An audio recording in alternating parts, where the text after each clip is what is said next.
Buenas tardes a todos y a todas. Muchísimas gracias por estar acompañándonos el día de hoy en nuestro séptimo coloquio de Relaciones Internacionales del SUAYED. El título de esta edición del coloquio es 2020, el año que transformó al mundo. Balance global desde México. Muchísimas gracias a quienes nos están siguiendo a través del Facebook Live del SUAYED y a quienes se están integrando en este momento a través de nuestra sala Zoom. A nombre de la división del SUAYED, de la jefa, la licenciada Aida Villalobos Sosa, y de la Coordinación de Relaciones Internacionales SUA de la FES Acatlán, les damos la más cordial bienvenida. Muchísimas gracias.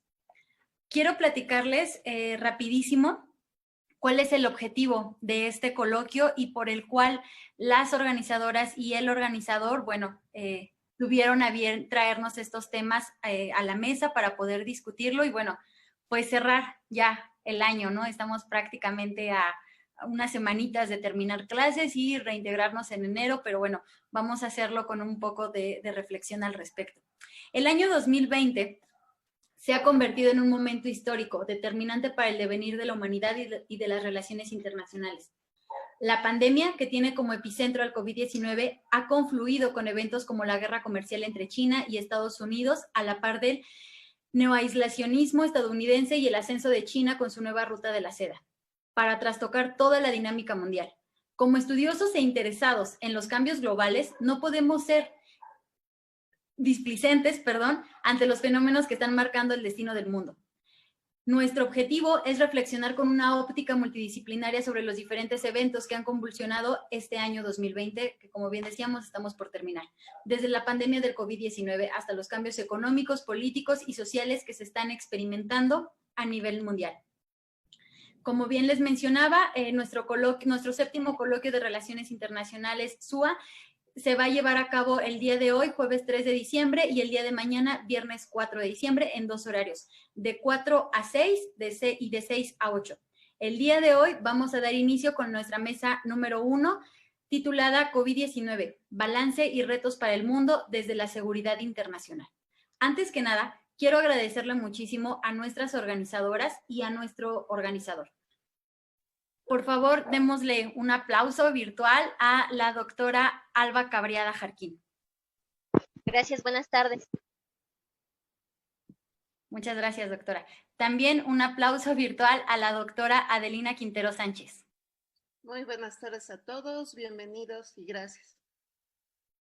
Y por último, también a quien ha sido fundador de este coloquio y que, gracias a él ya estamos en nuestra séptima edición del coloquio de Relaciones Internacionales, al doctor Jorge Alfonso Monjaraz. Muy buenas tardes a todos, gracias por acompañarnos, gracias licenciada por la cordial bienvenida y por todas las facilidades para realizar este evento, aunque sea así a la distancia. Muchísimas gracias, doctor, muchísimas gracias, doctoras.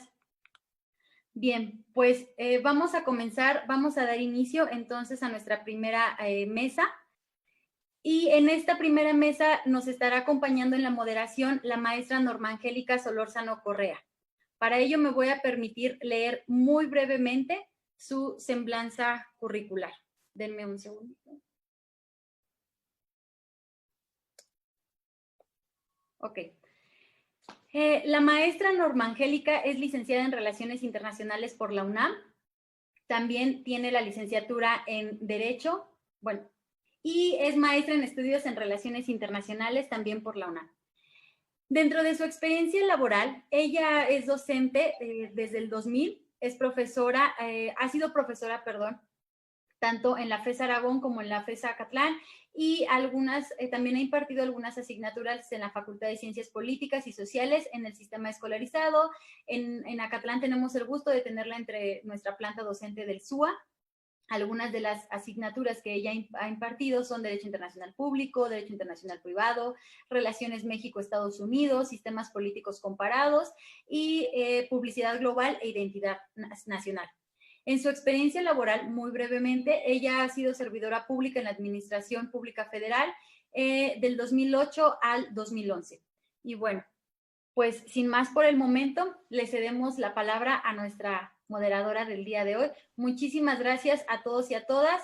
Vamos a dar inicio a nuestro coloquio, siendo jueves 3 de diciembre, y las 16:09 damos por inaugurado este coloquio. Muchísimas gracias.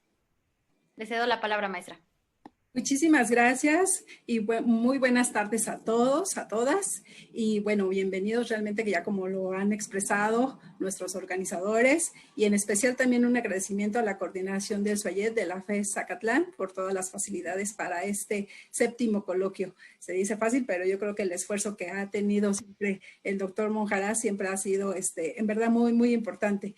Y bueno, a mí me toca presentar y me da muchísimo gusto presentar esta mesa porque tenemos a pues distinguidos invitados que sin duda pues su análisis y realmente toda su experiencia en este ámbito de estos temas globales siempre es un referente al hablar de las relaciones internacionales. Y bueno, sin más preámbulo, realmente sí me gustaría ahorita ya presentar a nuestra primera ponente, que realmente es un gusto y en verdad es un honor tener con nosotros a la doctora María Cristina Rosas González, que sin duda pues habíamos, siempre en verdad es un gran honor y un referente. El título de su ponencia es El impacto del COVID-19 en la seguridad internacional, pero no sin antes de darle la palabra, me gustaría dar una pequeña y creo que muy pequeña semblanza, ya que realmente su trabajo de la doctora ha sido en verdad muy, muy grande. Y bueno, la doctora María Cristina Rosas González es profesora e investigadora de tiempo completo en la Facultad de Ciencias Políticas Sociales en la UNAM desde hace 33 años. Es doctora en Relaciones Internacionales y doctora en Estudios Latinoamericanos, ambas por la Facultad de Ciencias Políticas y Sociales de la UNAM. Maestra en Paz y Resolución de Conflictos por la Universidad de Uppsala, Suecia. Cuenta con un diplomado de Epidemiología Analítica por la Facultad de Medicina de la UNAM, mismo que acreditó con la investigación la diabetes como amenaza de la seguridad nacional de México.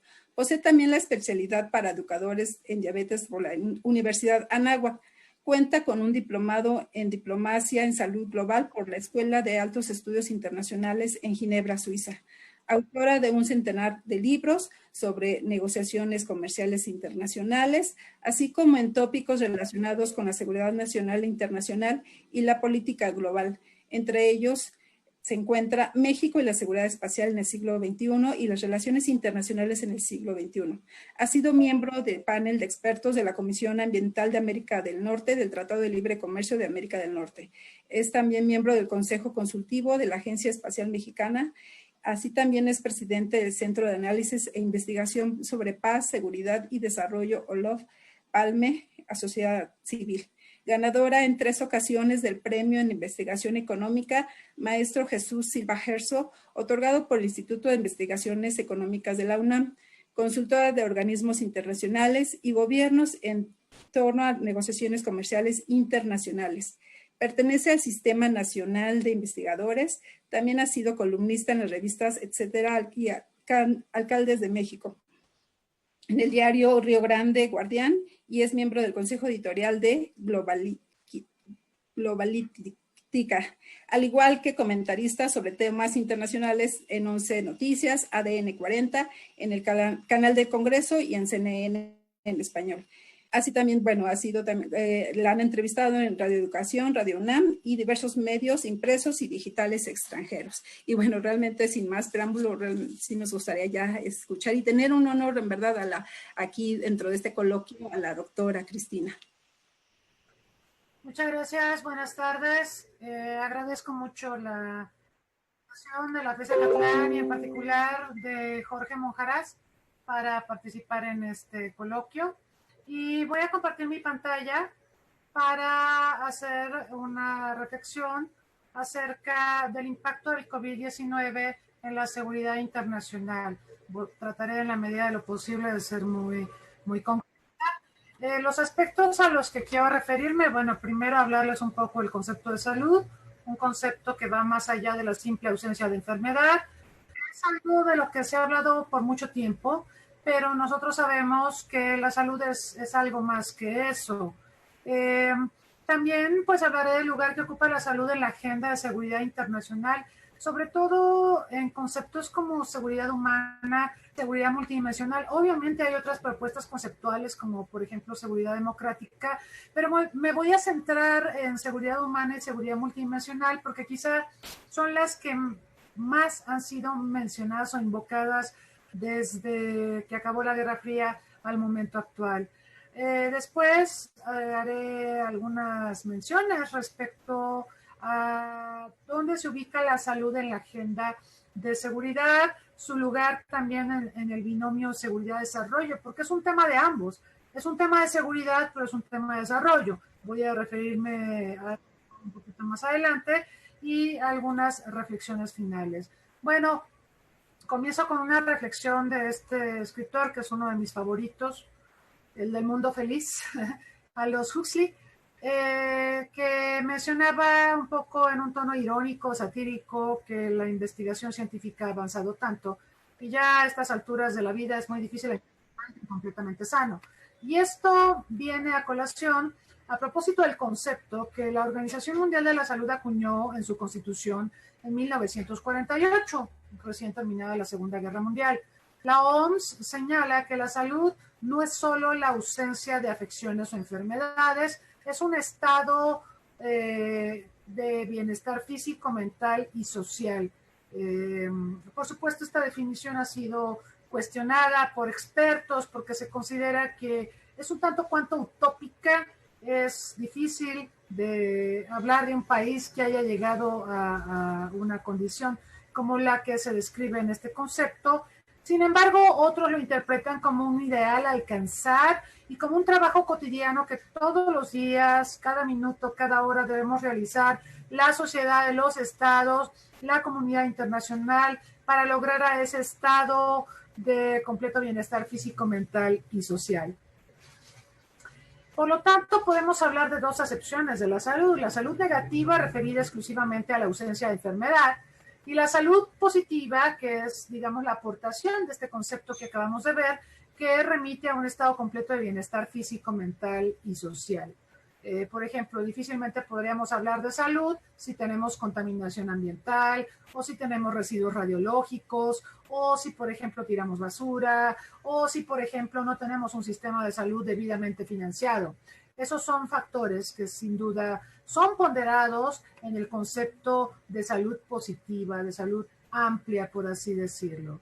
Ahora, nosotros sabemos que desde que acabó la Guerra Fría hay una serie de replanteamientos respecto al concepto de seguridad, donde la salud ha figurado, ha sido contemplada.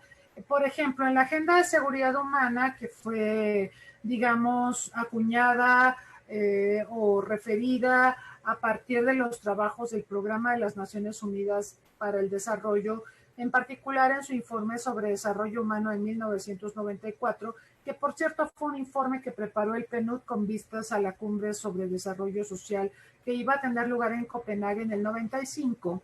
Ahí el PNUD nos presenta su propuesta conceptual sobre seguridad humana, una propuesta que pues es controvertida, porque de entrada el PNUD, nosotros sabemos, es una agencia cuya experiencia sobre todo es en temas de desarrollo, no en temas de seguridad.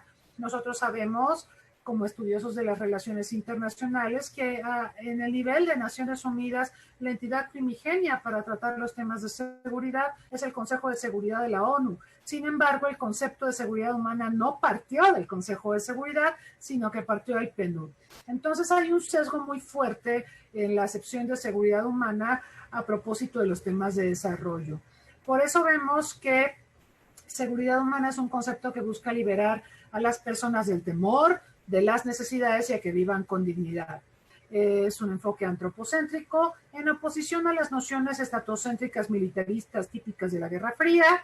Es un concepto que busca reconciliar a la seguridad con el desarrollo, considerando también que la década de los 90 es una década plagada de cumbres auspiciadas por la ONU, donde el común denominador es el énfasis en los temas de desarrollo, y es un concepto, como marcábamos, que genera el PNUD.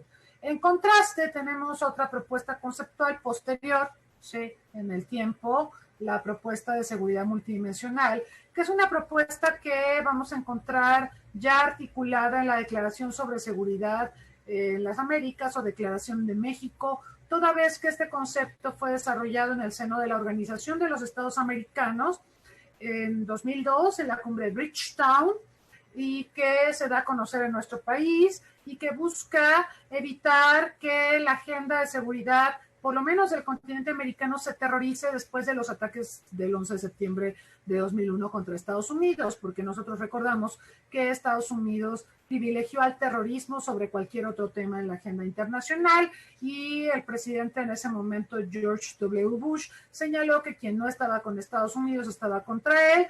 Por lo tanto, pues todos tuvimos que cerrar filas, pero en América Latina por lo menos tuvimos la sensibilidad de advertirle a Estados Unidos que, si bien entendíamos que era importante hacer énfasis en el combate al terrorismo, había otra serie de flagelos que nos preocupan y que era necesario atender. Y así surgió el concepto de seguridad multidimensional.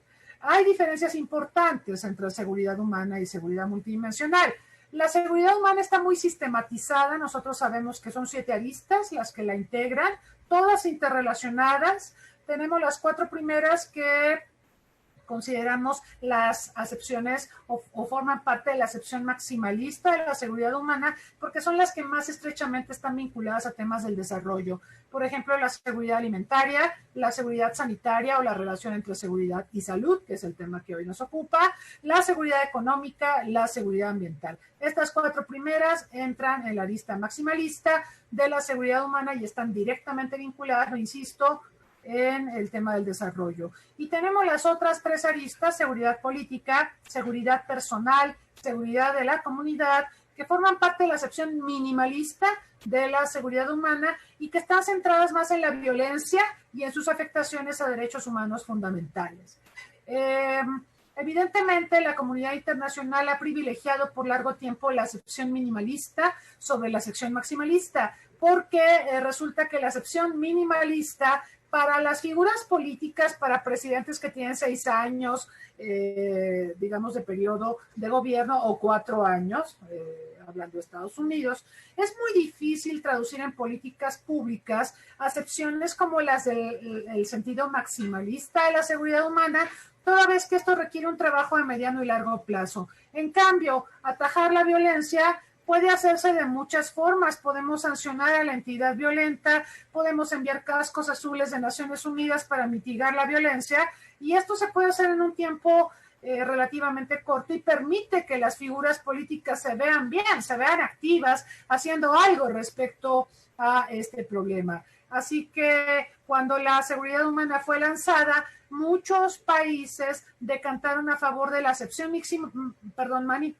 minimalista sobre la acepción maximalista. Canadá, por ejemplo, fue uno de los países que privilegió la acepción minimalista porque decía que atajar los problemas de violencia era más sencillo y podía conseguirse financiamiento, y el problema era más fácil de visibilizar políticamente que atajar los problemas del desarrollo que están implícitos en la acepción maximalista. Así que eso es lo que ha pasado con la seguridad humana.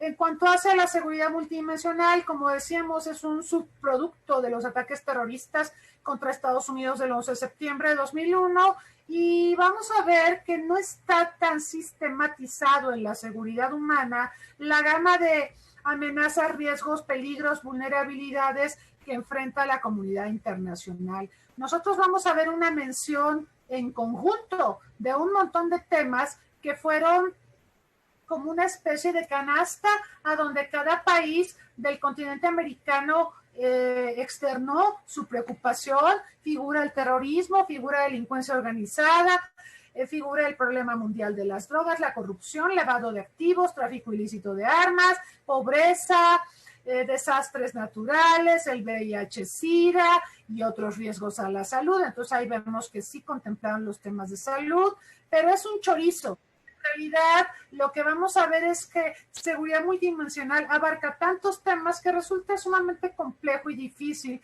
traducir sus postulados en políticas públicas. En cambio, en seguridad humana sí hubo, digamos, la intención de varios países encabezados por Canadá para llevar a la praxis sus postulados, pero en la acepción minimalista, no en la maximalista. Y esto es para decirles que pues los temas de salud siempre han sido considerados temas de desarrollo y por lo mismo han sido de alguna manera opacados, sobre todo a la luz de lo que ha pasado en este siglo con el terrorismo, se han visto opacados por la seguridad dura.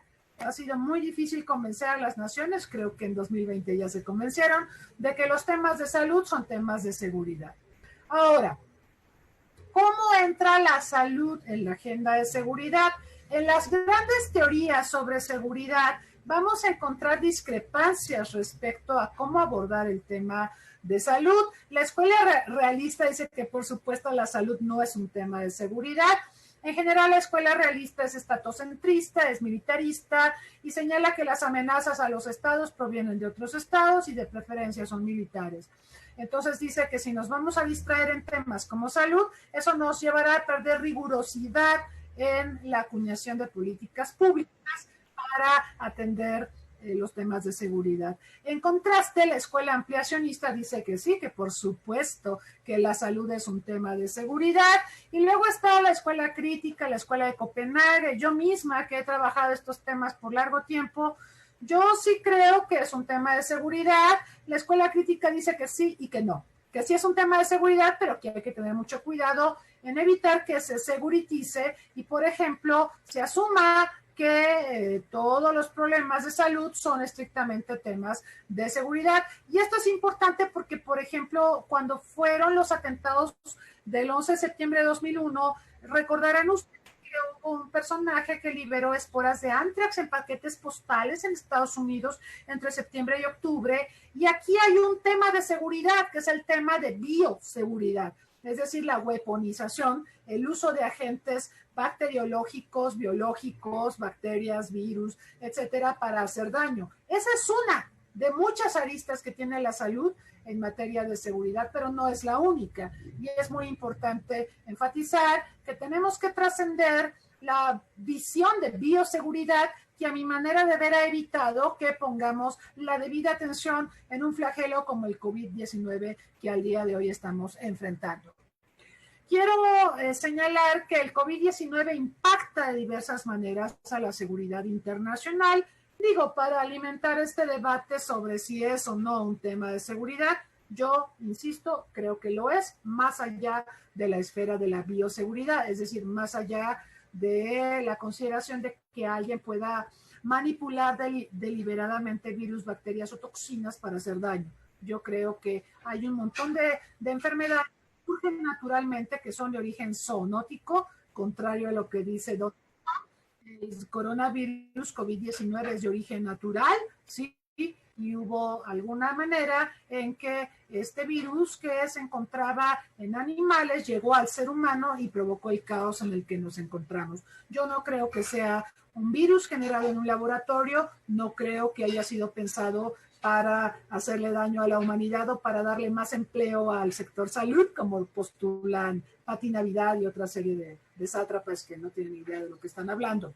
Entonces, hay impactos reales del COVID-19 en la seguridad internacional. De las primeras cosas que vimos cuando el COVID-19 empezó a proliferar en el mundo fue el cierre de fronteras, pero también la suspensión de actividades económicas. Esto tuvo impactos muy severos en el comercio internacional e incluso repercutió también en la salud de las naciones. Yo escuchaba, por ejemplo, videoconferencias de la OMS, de Tedros Ghebreyesus, el director general de la OMS, cuando advertía que por la suspensión del comercio internacional no iban a fluir los antirretrovirales que requieren desesperadamente naciones como Sudáfrica y Brasil para combatir al VIH-Sida. Ustedes recordarán que hace 2 días conmemoramos el Día Internacional del SIDA, y el SIDA se ha incrementado su incidencia y su prevalencia por el coronavirus, no por el coronavirus en abstracto, sino porque muchas personas han dejado de tener acceso a antirretrovirales por la suspensión del comercio internacional. Así que ahí tenemos un tema muy importante de salud, como de refilón, ¿sí? Porque hemos estado mirando tanto al coronavirus y hemos dejado de ver tanto a las otras enfermedades, que ahora las otras enfermedades y las personas que las padecen lo están pasando muy mal. Entonces tenemos cierre de fronteras, suspensión de actividades económicas, por supuesto educativas. Acabamos de escuchar al rector de la UNAM señalar que hasta marzo no vamos a tener clases presenciales y eso a ver, ¿sí? Se han suspendido actividades culturales, sabemos que se cerraron museos, se acabó la filmación de películas, hubo quien se atrevió a seguir trabajando en producción de películas, por ejemplo Batman, y vieron cómo todos se enfermaron, desde el director hasta todos los actores, tramoyistas, todo el mundo. Se cerraron museos, se suspendieron conciertos, en fin, el sector cultural ha sido especialmente afectado por la pandemia. También hemos visto acciones de las autoridades de los estados para mantener la ley y el orden, por ejemplo, evitar saqueos, evitar ataques contra el personal de salud, combatir la delincuencia organizada, porque pues la delincuencia organizada no ha descansado, ha hecho de las suyas durante la pandemia, y por supuesto también vemos acciones de los cuerpos de seguridad para proteger las fronteras. También otro efecto del COVID en la seguridad internacional es la ausencia de cooperación internacional para enfrentar la crisis, porque se ha exacerbado el nacionalismo epidemiológico, podríamos decir, y hay profundas divergencias respecto a la importancia de las epidemias, pandemias en la seguridad internacional. Hemos visto a un grupo de figuras políticas, por ejemplo, Boris Johnson, por ejemplo, el propio Donald Trump, Jair Bolsonaro en Brasil, que curiosamente se enfermaron de coronavirus, pero han sido profundamente escépticos respecto a la enfermedad, y esto es grave porque ellos son figuras aspiracionales a los ojos de muchas personas, y si ellos despotrican en contra de la enfermedad y de las medidas precautorias decretadas por la OMS, entonces esto abona a que la enfermedad se propague. No es un hecho fortuito, a mi manera de ver, que Estados Unidos es el país más golpeado a nivel mundial por la pandemia, y esto está directamente relacionado con una pésima gestión de la administración de Donald Trump, que afortunadamente ya se va, pero esto no quiere decir que con Biden las soluciones vayan a venir en automático. Y bueno, también señalar que ha habido profundos desacuerdos en el G20, en el G7, para articular una respuesta coordinada ante la pandemia. En parte, esto tiene que ver con la renuncia de Estados Unidos a liderar los esfuerzos internacionales para luchar contra la pandemia y a la visión que sobre la pandemia tiene Donald Trump. Así que, pues estos son algunos elementos. Les recuerdo también que el 23 de marzo, muy temprano en este año, el secretario general de Naciones Unidas, Antonio Guterres, hizo un llamado para que cesaran los conflictos en todo el planeta y para que nos centráramos en la lucha contra la pandemia, porque además esa es como una combinación explosiva. Conflictos armados más pandemia, pues obviamente los que sufren mucho los conflictos armados sufren más con la pandemia. Así que hizo este llamado a la comunidad internacional que nadie escuchó, y en abril volvió a pedir que por favor cesaran los conflictos porque lo peor está por venir, pero ha habido muy poca respuesta de la comunidad internacional y hemos visto que los conflictos se han mantenido. Los conflictos armados amplifican los impactos de la pandemia. Por ejemplo, en el caso de Colombia, sabemos que con el confinamiento, los líderes sociales y algunos exrevolucionarios que depusieron las armas con motivo de los acuerdos de paz, ahora son fácilmente asesinados y masacrados durante la pandemia porque, como están confinados, sus victimarios saben dónde están. Entonces, la pandemia y esto de quédate en casa no siempre ha resultado muy efectivo ni muy positivo para los países. Y también señalar que el Consejo de Seguridad de Naciones Unidas, de un tiempo acá, en este siglo sobre todo, se ha venido ocupando de los temas de salud. Lo ha hecho a propósito del VIH-Sida, lo ha hecho a propósito del ébola en África Occidental, y ahora también ha tenido reuniones a propósito del SARS-CoV-2, el agente causal del COVID-19. Además, pues hay que mencionar otras cosas donde vemos la conexión salud-seguridad, reconversión de instalaciones militares para atención hospitalaria. Esto se hizo en México, por ejemplo, la administración de hospitales públicos civiles, la producción de material médico. Se ha pedido a las Fuerzas Armadas que dejen de producir otras cosas y se centren en producir respiradores y otra serie de insumos para enfrentar la pandemia. También han contratado personal de salud especializado, también han comprado, fabricado respiradores en el extranjero, resguardan las fronteras nacionales, como señalábamos, han reconvertido capacidades para producir gel, batas, respiradores, equipo médico, y en algunos países se ha decretado el estado de excepción, de emergencia sanitaria, o vigilado el aislamiento social obligatorio. En América Latina y el Caribe, pues solo un puñado de naciones decretaron estado de sitio en algún momento de la pandemia: Guatemala, Panamá, Venezuela, El Salvador, Perú, Costa Rica, Ecuador, Colombia, República Dominicana, Chile y Brasil. Luego se transitó a la emergencia sanitaria y el aislamiento social obligatorio o voluntario, en la mayor parte de los casos voluntario.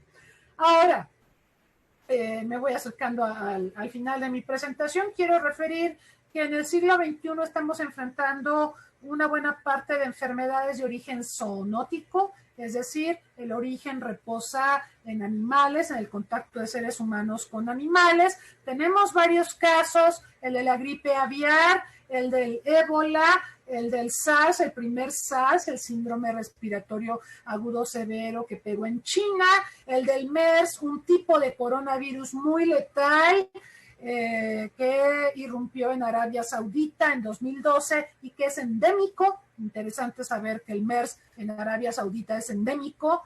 Y bueno, el 60% de todas las enfermedades infecciosas en humanos son transmitidas por zoonosis, y constituye también la zoonosis el 75% de las enfermedades infecciosas emergentes. La OMS también advierte que desde los años 70 del siglo pasado se han identificado nuevas enfermedades sin precedente a un ritmo de una o más por año, en tanto que en estos momentos hay enfermedades que eran prácticamente desconocidas tan solo una generación atrás.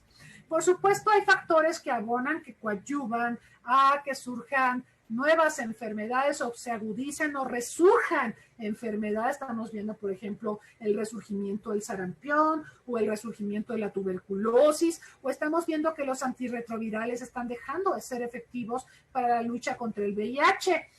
Hay varios factores que explican esto: cambios en la industria de los alimentos, el consumo de carne, que abona un montón de enfermedades, cisticercosis, el síndrome de las vacas locas.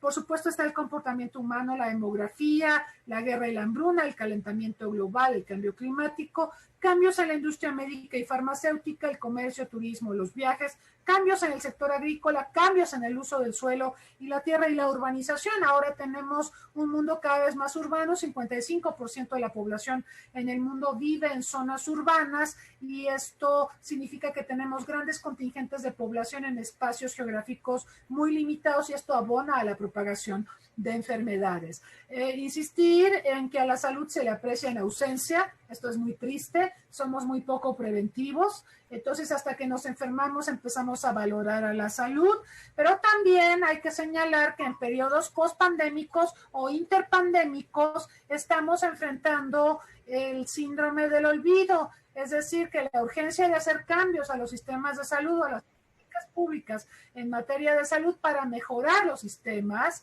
disminuye en la medida en que pasa el tiempo después de una emergencia sanitaria. Entonces, si ustedes conocen este monumento está en el municipio de La Gloria, en Perote, Veracruz, y es del Niño Cero. ¿Quién es el Niño Cero? Pues fue el primer paciente en quien se detectó la influenza H1N1 en nuestro país, un niño que en ese momento tenía 5 años, Edgar Enrique Hernández, y que fue una sensación mediática, porque en cuanto se supo que un niño de 5 años era el paciente cero, pues ya saben, toda la gente curiosa se fue al municipio de La Gloria, llegó el gobernador, tiempo, pues el gobernador Fidel Herrera, ¿se acuerdan lo del gobernador precioso? Era muy amigo del gobernador de Puebla.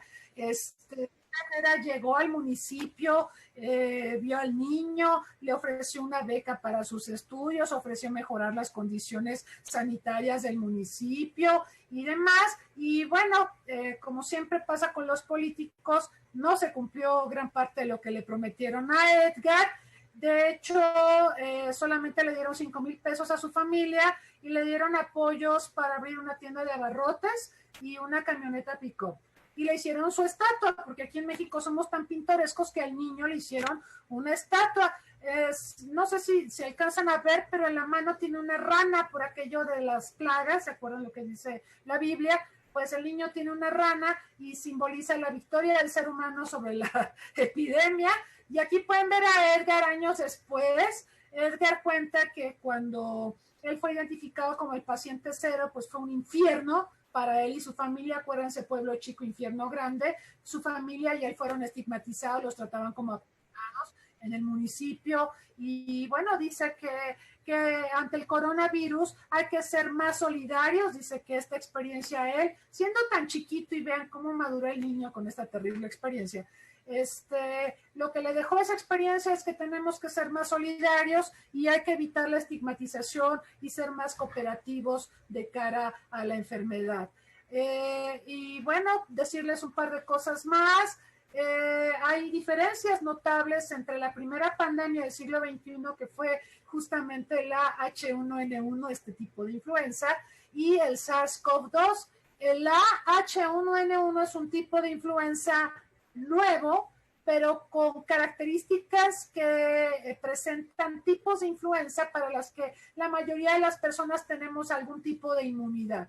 La diferencia con el SARS-CoV-2 es que es una enfermedad completamente nueva contra la que la humanidad no tiene anticuerpos. Ese es el problema con el SARS-CoV-2 y por eso hay tanta ansiedad respecto al anuncio de la vacuna de Pfizer, que yo sigo esperando más información, porque hasta donde yo sabía, el estudio que se publicó en Lancet habla de que la vacuna de Pfizer requiere un sistema de refrigeración que es incosteable para México. Es un sistema muy costoso, demasiado caro. Esa vacuna es para países altamente desarrollados. Y previamente López-Gatell ya había dicho que no íbamos a comprar esa vacuna porque gastar en los sistemas de refrigeración que se requieren para mantener esta vacuna en condiciones óptimas no es viable en México. Así que yo estoy esperando más información, pero mientras tanto decirles que el SARS-CoV-2 llegó para quedarse. Con el tiempo, no sabemos cuánto, será una enfermedad más de las vías respiratorias, pero vamos a tener que trabajar no solo en vacunas, sino también en tratamientos. Acuérdense lo que pasó con el VIH-Sida, cuando en los 80 irrumpió en Estados Unidos.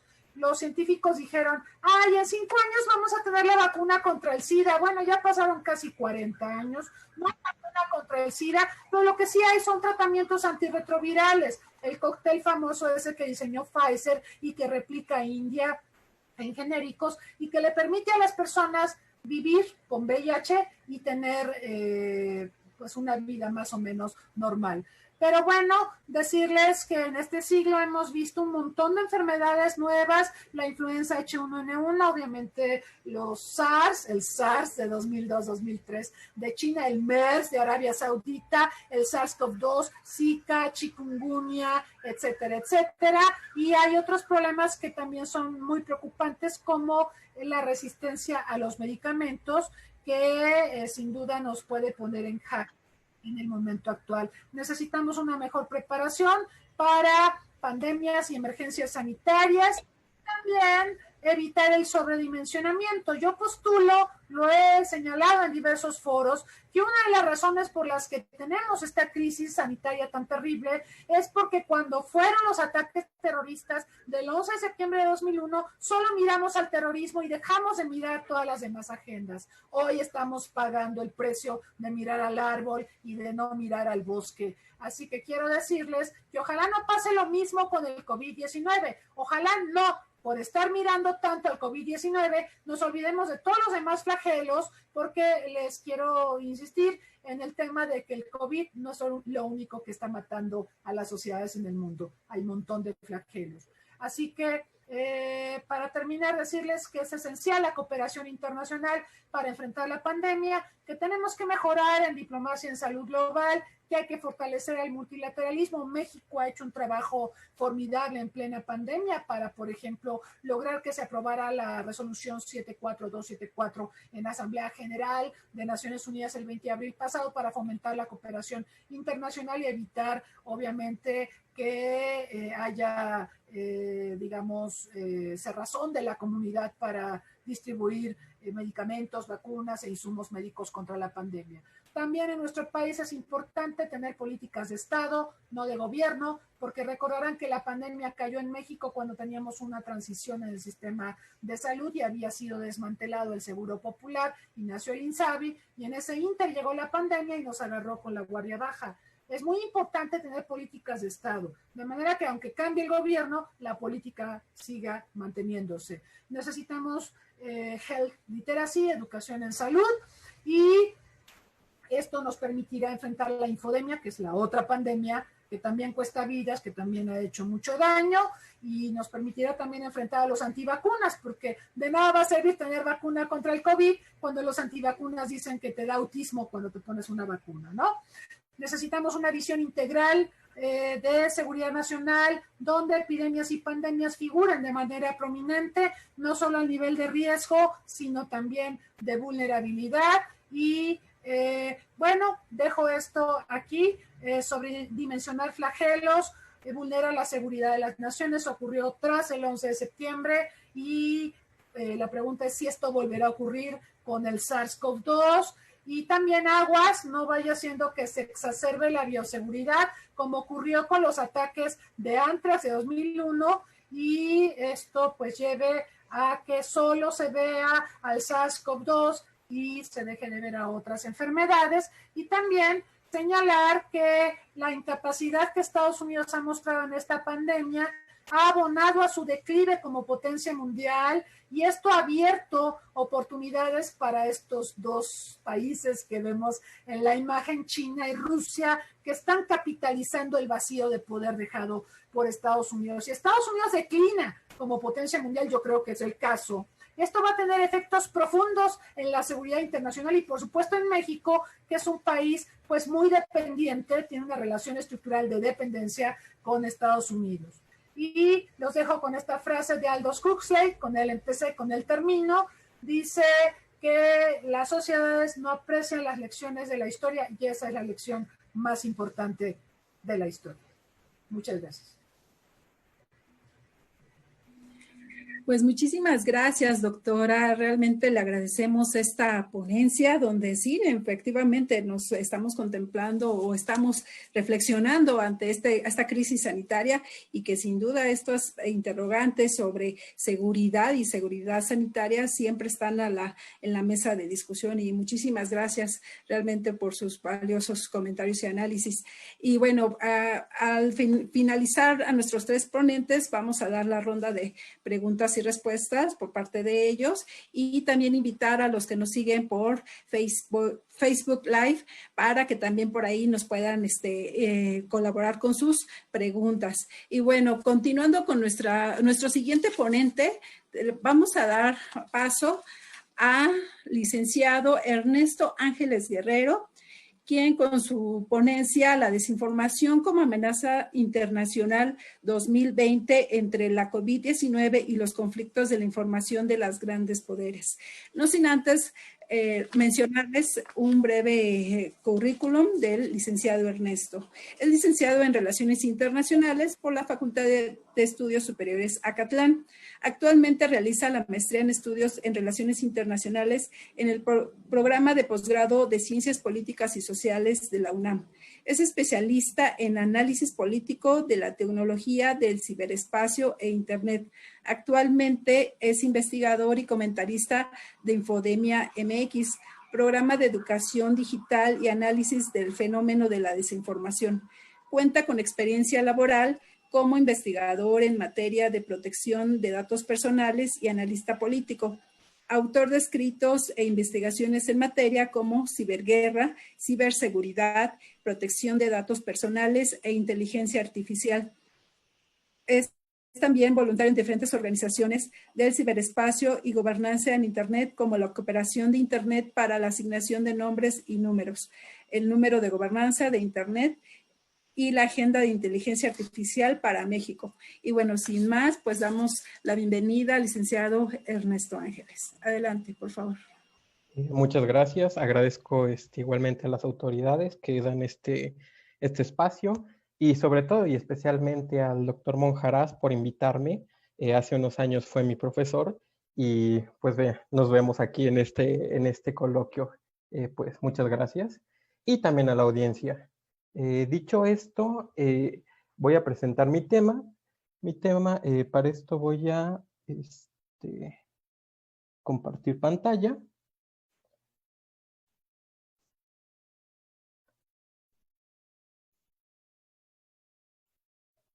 A ver, sí, listo. La presentación por la que voy a hablar se llama La desinformación como amenaza internacional 2020 entre la COVID-19 y los conflictos de la información. Primero me gustaría empezar diciendo que este año, 2020, nos ha dejado muchas experiencias, muchos aprendizajes, y uno de los más importantes y necesarios, reconocido por la OMS, es el fenómeno de la desinformación que tenemos actualmente, que estamos viviendo como sociedad. Este fenómeno básicamente, pues, es un flagelo que vino acompañando la COVID-19, y para entender esto, primero es necesario entender cómo funciona la información como capacidad de poder, en este caso como capacidad de poder internacional. Para esto, en un principio, entender la información primero necesitamos contextualizarla en dónde se encuentra, en los constructos que se encuentra y cómo se puede capitalizar para ejercer poder. En un principio tenemos los datos, que son el elemento básico, digamos, lo observable, y conforme a estos datos se le da un tratamiento, se le da una categorización, esto se convierte en información. Esta información, conforme se le da un tratamiento, se aprende de ella, se empiezan a sacar conjeturas y generalizaciones, se convierte en conocimiento, y por último tenemos la sabiduría, que es básicamente para aplicarla en la toma de decisiones. A nivel internacional, la información es una fuente de poder y una capacidad de poder. Esto debido a que sirve para influenciar, promocionar, atacar y apoyar otras capacidades internacionales. A nivel internacional tenemos teóricos como Joseph Nye, el cual habla justamente en la parte sobre el poder suave y el poder inteligente, explica una parte del papel de la información en la política exterior de los países. Sin embargo, es importante tener en claro que los discursos o la información establecida y la no establecida, debido a que tanto por una parte la información funge como capacidad de poder y funge como estructurador de relaciones, también tenemos la otra parte, que es la información no establecida o la información en contra o no verdadera, que se conoce como desinformación. Sin embargo, aquí me gustaría hacer un paréntesis muy importante, ya que este término saltó a las noticias hace algunos años y lo hemos escuchado sobre todo con actores como Trump, en donde él dice que el término fake news. Sin embargo, la desinformación y el fenómeno de la desinformación, o mejor dicho, de la utilización de la información como un arma y de la desinformación como un arma, es más amplio que el término fake news. Para esto es importante también hacer un paréntesis y recalcar que debido a que es un anglicismo, es lo que voy a exponer, esta categorización es un anglicismo, no existe básicamente una contraparte, digamos, en español muy clara acerca de estos conceptos, por eso los utilizo en inglés. Disinformation, por una parte, es generar información deliberadamente falsa, crear información falsa y esparcirla con el objetivo específico de engañar, con el objetivo claro de engañar y de decir mentiras o de generar información falsa. Por otra parte, tenemos misinformation. Esta básicamente es información falsa o inexacta que se difunde sin el ánimo de engañar. Supongo que algunos de ustedes han visto casos en los medios o han sido víctimas sobre esta práctica, que básicamente compartimos algo que vemos en redes sociales, compartimos algo, cualquier cosa sin revisarlo y resulta que es falso. Nuestro interés no es desinformar, sin embargo, lo estamos haciendo de manera indirecta. Y por último, malinformation, que es la difusión estratégica de hechos reales con una intención negativa. ¿Esto qué quiere decir? Es utilizar las verdades, utilizar ciertos hechos como preferencias sexuales, como serología, en este caso como en el contexto del COVID, como saber si alguien es positivo. Estos datos que son verdaderos, sí, pero que son hasta cierto punto privados o pueden ser dañinos para las otras personas. Digamos, en general es el abanico de utilizaciones de la información y desinformación con el objetivo de generar diversas, o perseguir, mejor dicho, objetivos particulares o específicos, como lo veremos más adelante. Sin embargo, el fenómeno de la desinformación o de la utilización de la información y desinformación como un arma ha dado un salto, es un fenómeno histórico que ha dado un salto, digamos, cuantitativo y cualitativo conforme surgió lo que conocemos como el ciberespacio y sus tecnologías y subsistemas como el Internet. ¿Por qué digo esto? Debido a que en un principio, cuando se empezaron a dar esta hibridación entre comunicación, la capacidad de comunicación humana por medio del ciberespacio y del Internet, y utilizarla como un arma, esto se pudo y esto se da debido a que las facilidades son muy amplias en este sistema. En un principio tenemos mayor alcance. El ciberespacio lo que ha generado es que la comunicación pueda llegar a más lugares, a más personas, y de manera más fácil. El alcance realmente de la dispersión de información con el ciberespacio ha sido mayor. Además, se aumenta la capacidad de influencia, no solamente por los actores, los nuevos actores y la persuasión que puedan tener en el ciberespacio o en sus diálogos, en sus discursos, sino, y más importante, porque las mismas estructuras tecnológicas que hay en el ciberespacio y en Internet, estos servicios como Facebook, Google, las redes sociales, tienen estructuras que permiten o que generan y persiguen mayor capacidad de influencia en los mensajes o en generar que un contenido se haga, digamos, viral. Estas estructuras lo que permiten, al final de cuentas, en esta hibridación con la desinformación, es que sea más persuasivo el mensaje, y que se pueda influir más a las audiencias. También tenemos más canales debido a que se rompe un poco con la intromisión del ciberespacio y el Internet, se rompe gran papel y gran lugar que tenían los grandes medios de comunicación y se abre, digamos, esta centralización de poder y de capacidades de establecimiento de discurso a otras personas y básicamente mucho más barato. Tenemos también más herramientas.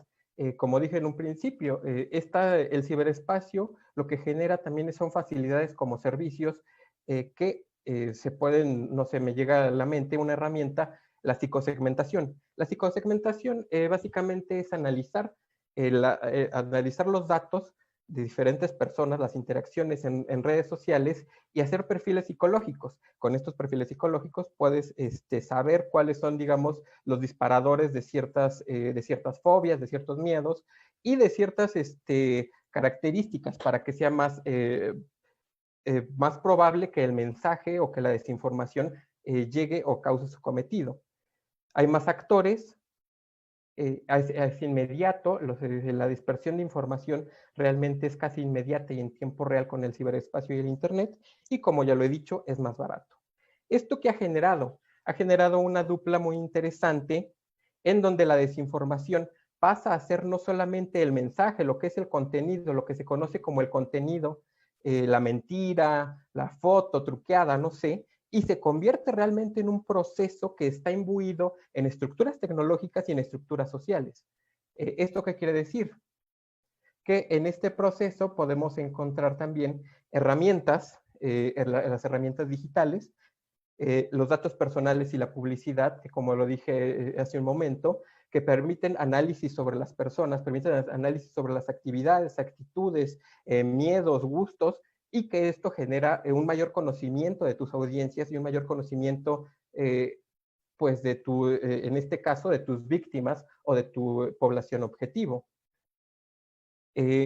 También la transparencia o la falta de transparencia, porque recordemos, o no sé si saben, que, por ejemplo, el acceder a los algoritmos o a cómo funciona realmente Facebook, al código fuente, a los algoritmos, es casi imposible porque está protegido por propiedad intelectual, derechos de propiedad intelectual. Entonces, pues, analizar o auditar estas herramientas y estas plataformas resulta muy complejo porque no se sabe cuáles son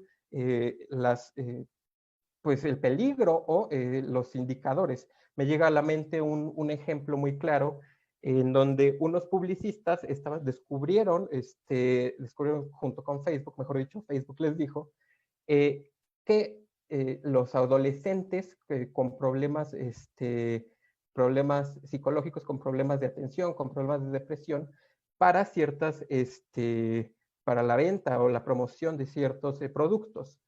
Entonces, estos indicadores, al final de cuentas, están imbuidos en la transparencia de estos productos y, como ya lo dije, los algoritmos, códigos y estructuras digitales que, al final de cuentas, se hibridan en este proceso de desinformación que va más allá de una foto, que va más allá de una mentira, un discurso, sino que está dentro de una lógica y un proceso que es mucho más complicado combatir porque, por ejemplo, permite que las personas solamente sigan lo que les gusta. Un ejemplo, estas llamadas cámaras de eco, en donde las personas, aún así sean mentiras lo que siguen, estos grupos falsos, estas páginas de mentiras, al final de cuentas, resulta que la persona o las estructuras y los códigos están fomentando estas actividades y actitudes. ¿Y por qué la desinformación es un problema tan sonado en Occidente? Esto se da, como lo dije, por la hibridación del ciberespacio y la desinformación o la utilización maliciosa de la información por parte de actores internacionales, y se da en un sistema internacional, en un entorno con características específicas que no son nuevas, que no se generaron de un año para otro, de un día para otro, y que han sido acumulativas conforme ha pasado el tiempo. Tenemos el pensamiento postmoderno o la deconstrucción de discursos, de ciertas prácticas que sí, por una parte ha ayudado a la liberalización de minorías, sí, y por otra parte también ha sido indicador de cierta desconfianza o de cierta relación ríspida entre la sociedad y las autoridades. Esto ha generado desgaste de confianza en diferentes partes del mundo y se ha visto también ayudada o soportada por por diversas crisis en el sistema internacional. Tenemos crisis, como ya lo hemos sido testigos y hemos escuchado, no solamente por los cambios hegemónicos, sino también por los cambios en diferentes gobiernos de los países, en donde vemos fenómenos como el nacionalismo.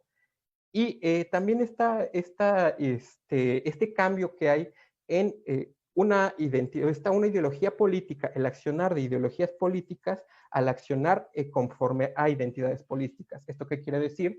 Que ahora las identidades políticas resultan o son los motores de cambio de movimientos sociales, y que esto se puede ver sobre todo, por ejemplo, en el feminismo, en movimientos LGBT, en donde están generando cambios políticos. Esto a su vez ha generado o representa, por así decirlo, ejes de vulnerabilidades que pueden ser y han sido aprovechadas por actores maliciosos, sobre todo en este contexto, China y Rusia. Actores maliciosos que al final de cuentas se han encontrado en la desinformación una herramienta muy útil, no solamente para extender una situación, ¿no?, de peligro constante o de amenaza constante hacia otros actores, sino además como una herramienta de política exterior acorde a sus objetivos.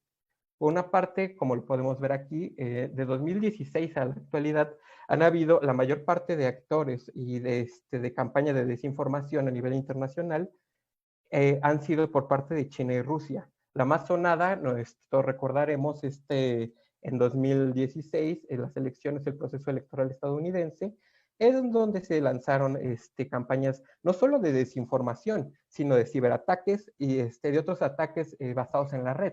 Esto es importante porque las campañas y las operaciones de desinformación también, por suceder en el ciberespacio, no pueden no ser únicamente una campaña de desinformación, sino también campaña de ciberataques, hasta campañas de ataques cinéticos. En el 2016 lo vimos en el caso de Rusia con la intromisión a las elecciones, y también lo hemos visto, por ejemplo, en Ucrania. En Ucrania sucedió también cuando estaba en los conflictos, sucedió que conforme había operaciones en el territorio ucraniano por parte de Rusia, también había operaciones de desinformación y operaciones de ciberataques. Y por parte de China vemos que es más un fenómeno local que responde obviamente a sus intereses estratégicos, a sus intereses regionales y a su política exterior. Se ve un poco pequeño la imagen, sin embargo, como podemos observar, aquí son dos ejemplos de campañas de desinformación actuales de este año, en 2020. La primera es la campaña de desinformación de Rusia. ¿Qué sucedió? Como ya lo mencioné, en 2016, en el conflicto de esta campaña electoral presidencial, sucedió que Rusia lanzó una campaña de desinformación, el Pizzagate, en donde decía que Hillary Clinton estaba metida en un grupo de tráfico de prostitución infantil. Y esto se dio a raíz de que se hackeó los servidores donde estaban los correos de los demócratas. Sin embargo, esta campaña de desinformación no desapareció, mutó a lo que se conoció y vimos en este proceso electoral otra vez, el QAnon. El QAnon fue una mutación de la campaña del Pizzagate de Rusia, y como podemos ver en esta imagen, la primera imagen, se ve una campaña que tiene un conocimiento muy complejo y muy pleno de cómo funciona culturalmente Occidente y de cómo atacarlos, porque vemos son memes que al final de cuentas resultan inocuos a primera vista. Sin embargo, estaban dentro de una campaña de desinformación con objetivos políticos estratégicos. Y abajo tenemos una campaña hecha por China en este contexto del conflicto en Hong Kong. Y vemos una diferencia sobre todo en los contenidos, en que no se usan memes debido a estas restricciones ideológicas y de a su propio aparato de desinformación. Por otra parte, el 2020 ha sido paradigmático para todos. No hay área que no haya sido golpeada por la COVID-19, y la desinformación no es la excepción. En este caso, vemos pues que ha sucedido, ha significado un mayor uso de Internet y en general la dependencia de las tecnologías y servicios del ciberespacio. Me llega a la mente un ejemplo en donde el mercado de tecnología móvil creció $400 billones, 400, casi el doble de lo que valía. Entonces, y otros ejemplos hay para aventar. El número de usuarios de celulares o de dispositivos móviles aumentó en 120 millones, el número de internautas aumentó en 80 millones, y esto se replica no solamente en las estructuras de el proveer Internet, sino se replica en dispositivos tecnológicos, en servicios de Internet, en plataformas en general. Entonces, esto ha significado un vector que lo hemos visto y hemos padecido, un vector de riesgo ante el fenómeno de la desinformación. Hemos visto, y creo que no soy el único, estos remedios, de estas noticias de remedios que dicen que el COVID se puede curar con miel, o diferentes tipos de bulos que se han aprovechado de la mayor dependencia y el uso de Internet que ha tenido la población. Y también ha significado un parteaguas en este fenómeno de la desinformación, porque se ven diferentes tendencias regulativas multinivel. A nivel internacional, se ven tendencias regulativas de parte de los estados, se ven tendencias regulativas de parte de las propias empresas, y podemos ver aquí sucintamente un cuadro en donde se puede analizar las diferentes regulaciones o paradigmas que existen actualmente. De manera rápida menciono, por ejemplo, la regulación estatal. Estas regulaciones que se han sucedido internacionalmente, sobre todo en el caso y en materia de Occidente, en Alemania y Francia han sido los mayores exponentes de este tipo de regulación, y al final de cuentas no solamente se intenta regular el contenido, sino, como lo dije en otra diapositiva, se está analizando este fenómeno de desinformación desde sus diferentes aristas. En este caso, yo digo que es un proceso, sin embargo, se ha visto que los diferentes paradigmas regulatorios estatales atienden lo que son datos personales, el contenido, o lo que hacen las redes sociales. Por otra parte está la autorregulación, que es el modelo que ha funcionado, sobre todo ha imperado en Internet, que deja que las empresas se autorregulen conforme a ciertos parámetros y a ciertas características. En este caso ha sido muy notorio, fue muy notorio en 2017, cuando se empezó a dar a luz y a seguir el caso del bulo ruso y de la intromisión rusa, y las redes sociales han actuado conforme a este modelo de autorregulación. Aunque es importante señalar que este modelo de autorregulación de la desinformación soluciona ciertas cosas, sin embargo, y como lo dije en un principio, no soluciona otras, porque como son estructuras y son procesos, al final de cuentas tú no puedes solucionar un problema de fondo si daña tu mercado, tu modelo de negocio. Y eso es lo que sucede mucho con estos modelos de autorregulación. Lo vemos clarísimamente, lo que sucedió con las etiquetas que salieron en las publicaciones en redes sociales, que al final de cuentas eso no detuvo la desinformación, no detuvo que antes, durante y después de las campañas presidenciales en Estados Unidos, hubo una montaña y una avalancha de desinformación. Aún así, las redes sociales, con su modelo de autorregulación, hayan puesto sus etiquetitas de, ay, esto es mentira, o esto es de COVID, ¿no? Y por último está la corregulación. Este modelo es sobre todo utilizado de nueva cuenta por Europa, la Unión Europea, en donde se ponen a trabajar en conjunto con los actores privados para generar modelos, sí, de regulación estatal, de autorregulación y de cooperación constante, que usualmente es lo que impera en todos los servicios de Internet, no solamente para luchar contra la desinformación. Esto nos lleva a otro panorama, que es la desinformación y el futuro del ciberespacio. La desinformación actualmente estamos viviendo, somos testigos de un cambio paradigmático en la tecnología, de un cambio, digamos, de un modelo tecnológico y de un modelo económico que va a cambiar y está cambiando. Esto ha sido debido a las tecnologías del ciberespacio. Sobre todo las tecnologías, en este caso tenemos de inmersión, realidad virtual, de inteligencia artificial o de interfaces cerebrales. Esto es importante y es importante añadirlo en el contexto del ciberespacio, en el contexto de la desinformación como un proceso, porque al final de cuentas estas tecnologías van a ampliar el panorama o las herramientas que van a tener a la mano los actores maliciosos a la hora de desinformar. Entonces, no solamente será importante tener en cuenta como académicos, como estudiantes y espero que en algún momento como autoridades estatales, de regular y de tener puesto en la agenda, porque me llega a la mente ejemplos que ya se ha visto sus riesgos sobre videos generados por inteligencia artificial. ¿Esto qué quiere decir? Estos videos se generan conforme a una base de datos enorme de imágenes de alguien y con esta base de datos de una persona se puede generar un video diciendo o haciendo que esta persona diga o haga cosas y parezca el video real, aún así sea un video sintético generado por inteligencia artificial.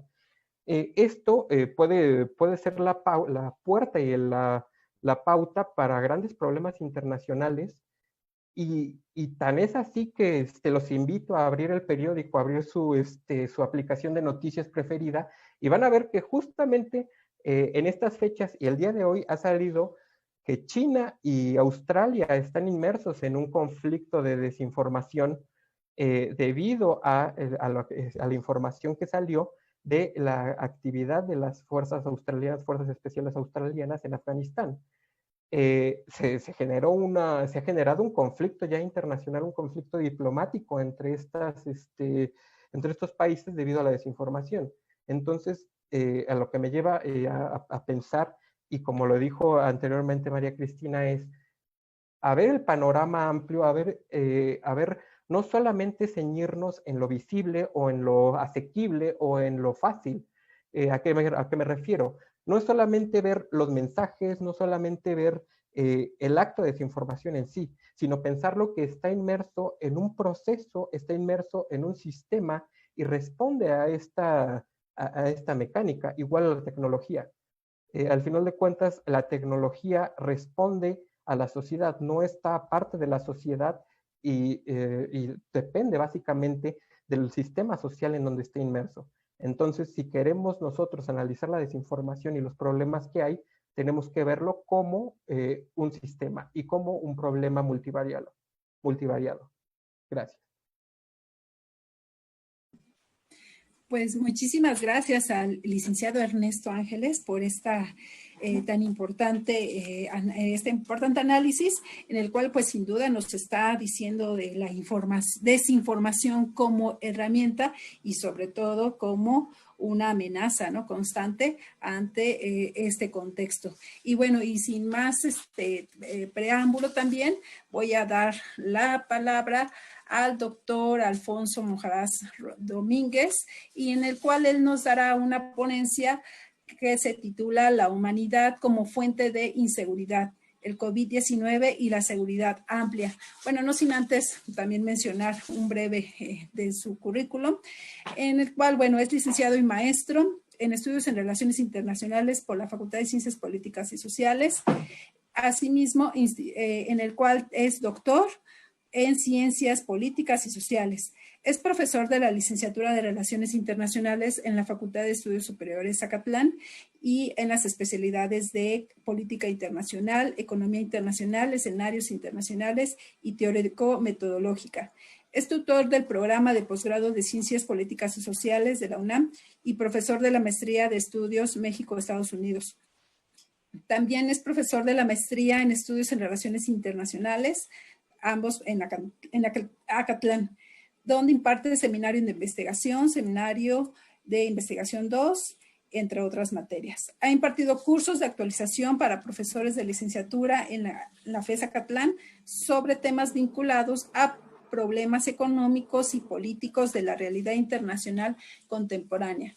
También es coordinador general del Diplomado de Seguridad Nacional e Internacional que se imparte en la FES Acatlán y que forma parte del claustro de profesores de diplomado en análisis geopolítico que también se imparte en la misma FES, así como del diplomado Análisis del Terrorismo en el siglo XXI que se imparte en la Facultad de Ciencias Políticas y Sociales. Participa en varios proyectos de investigación PAPID y PAPIME en la Facultad de Ciencias Políticas y en la Facultad de Estudios Superiores Aragón, así como la ENES Juriquilla UNAM.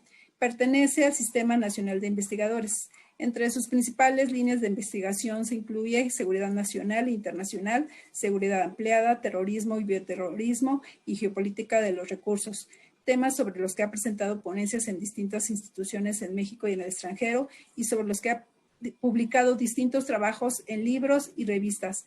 Su publicación más reciente se titula Delitos ambientales, el tráfico ilícito de especies, incapacidad, indiferencia o relevancia, una mirada desde la seguridad mexicana. También forma parte del libro La seguridad extraviada, apuntes sobre la seguridad nacional de México en el siglo XXI, que coordina la doctora María Cristina Rosas. Participó en la Comisión para la Revisión del Plan de Estudios de Licenciatura en Relaciones Internacionales de la FES Acatlán y es profesor fundador del Coloquio de Relaciones Internacionales de la misma FES. Y bueno, sin más preámbulo, le doy la palabra al doctor Monjarás. Muchísimas gracias, estimada Angélica. Gracias a todos los que nos acompañan, unos aquí en Zoom, otros en Facebook Live. Muchas gracias por estar acá con nosotros, debatiendo estos temas que son importantes para pues la sociedad internacional. Me voy a permitir compartir con ustedes mi pantalla, como ya lo dijo la maestra Solórzano. Pues voy a hablar un poco sobre la humanidad como fuente de inseguridad a partir pues de estos elementos que nos da el COVID. Diríamos para mí es un poquito más sencillo porque ya tomando en consideración lo que decía la doctora Cristina Rosas y el licenciado Ernesto Ángeles sobre algunos efectos, algunas situaciones que estamos viviendo a nivel internacional a causa del COVID. Me parece que pues ese marco me sirve bastante bien para ver algunos asuntos sobre seguridad amplia, que es esencialmente pues de lo que vamos a hablar a continuación. Quiero iniciar pues señalando que entre más población tenemos, pues más necesidades, ¿verdad?, estamos encarando. Si ustedes observan en este gráfico que es de la Organización de las Naciones Unidas, en los últimos 70 años, la población mundial pues evidentemente se disparó en términos numéricos, y esto significa, por lo tanto, que tenemos mayores necesidades. Por esta razón, yo considero que nosotros somos en muy buena medida el origen de nuestros propios problemas, sobre todo mirando precisamente al COVID-19 como pues un elemento que nos está poniendo muy nerviosos, que nos pone en entredicho y de lo cual además hay mucha desinformación a propósito de lo que decía Ernesto. Es importante, desde mi punto de vista, señalar que todo esto parte pues, de la Conferencia de Naciones Unidas sobre el Medio Humano de 1972, donde ya todos nos estábamos preguntando si es que en el futuro íbamos a encarar una catástrofe ambiental o una catástrofe que involucrara al medio ambiente y la relación con el ser humano. Tan importante era fue este tema en 1972 que a esta reunión solamente asistieron Indira Gandhi y el primer ministro Olof Palme, quienes vemos en la fotografía al inferior. A esta reunión, pues no atrajo las miradas de la sociedad internacional. Y estos decían, pues, que muchos de los problemas tenían que ver con el desarrollo y con situaciones que podemos resolver. Ya pasaron 48 años de la reunión y no hemos mejorado. Por el contrario, yo creo que hemos empeorado y eso lo vemos precisamente en este sentido, en la relación del hombre con el medio humano como una forma de generar nuevas amenazas, nuevos riesgos, que hacia allá irá apuntando, pues, la ponencia que voy a presentar el día de hoy. Entonces, no hemos resuelto y teníamos una oportunidad para prevenir, para adelantarnos a todas esas amenazas y ahora tenemos no prevención, no un enfoque preventivo, tenemos pendientes que ahora pues son una urgencia, no una opción.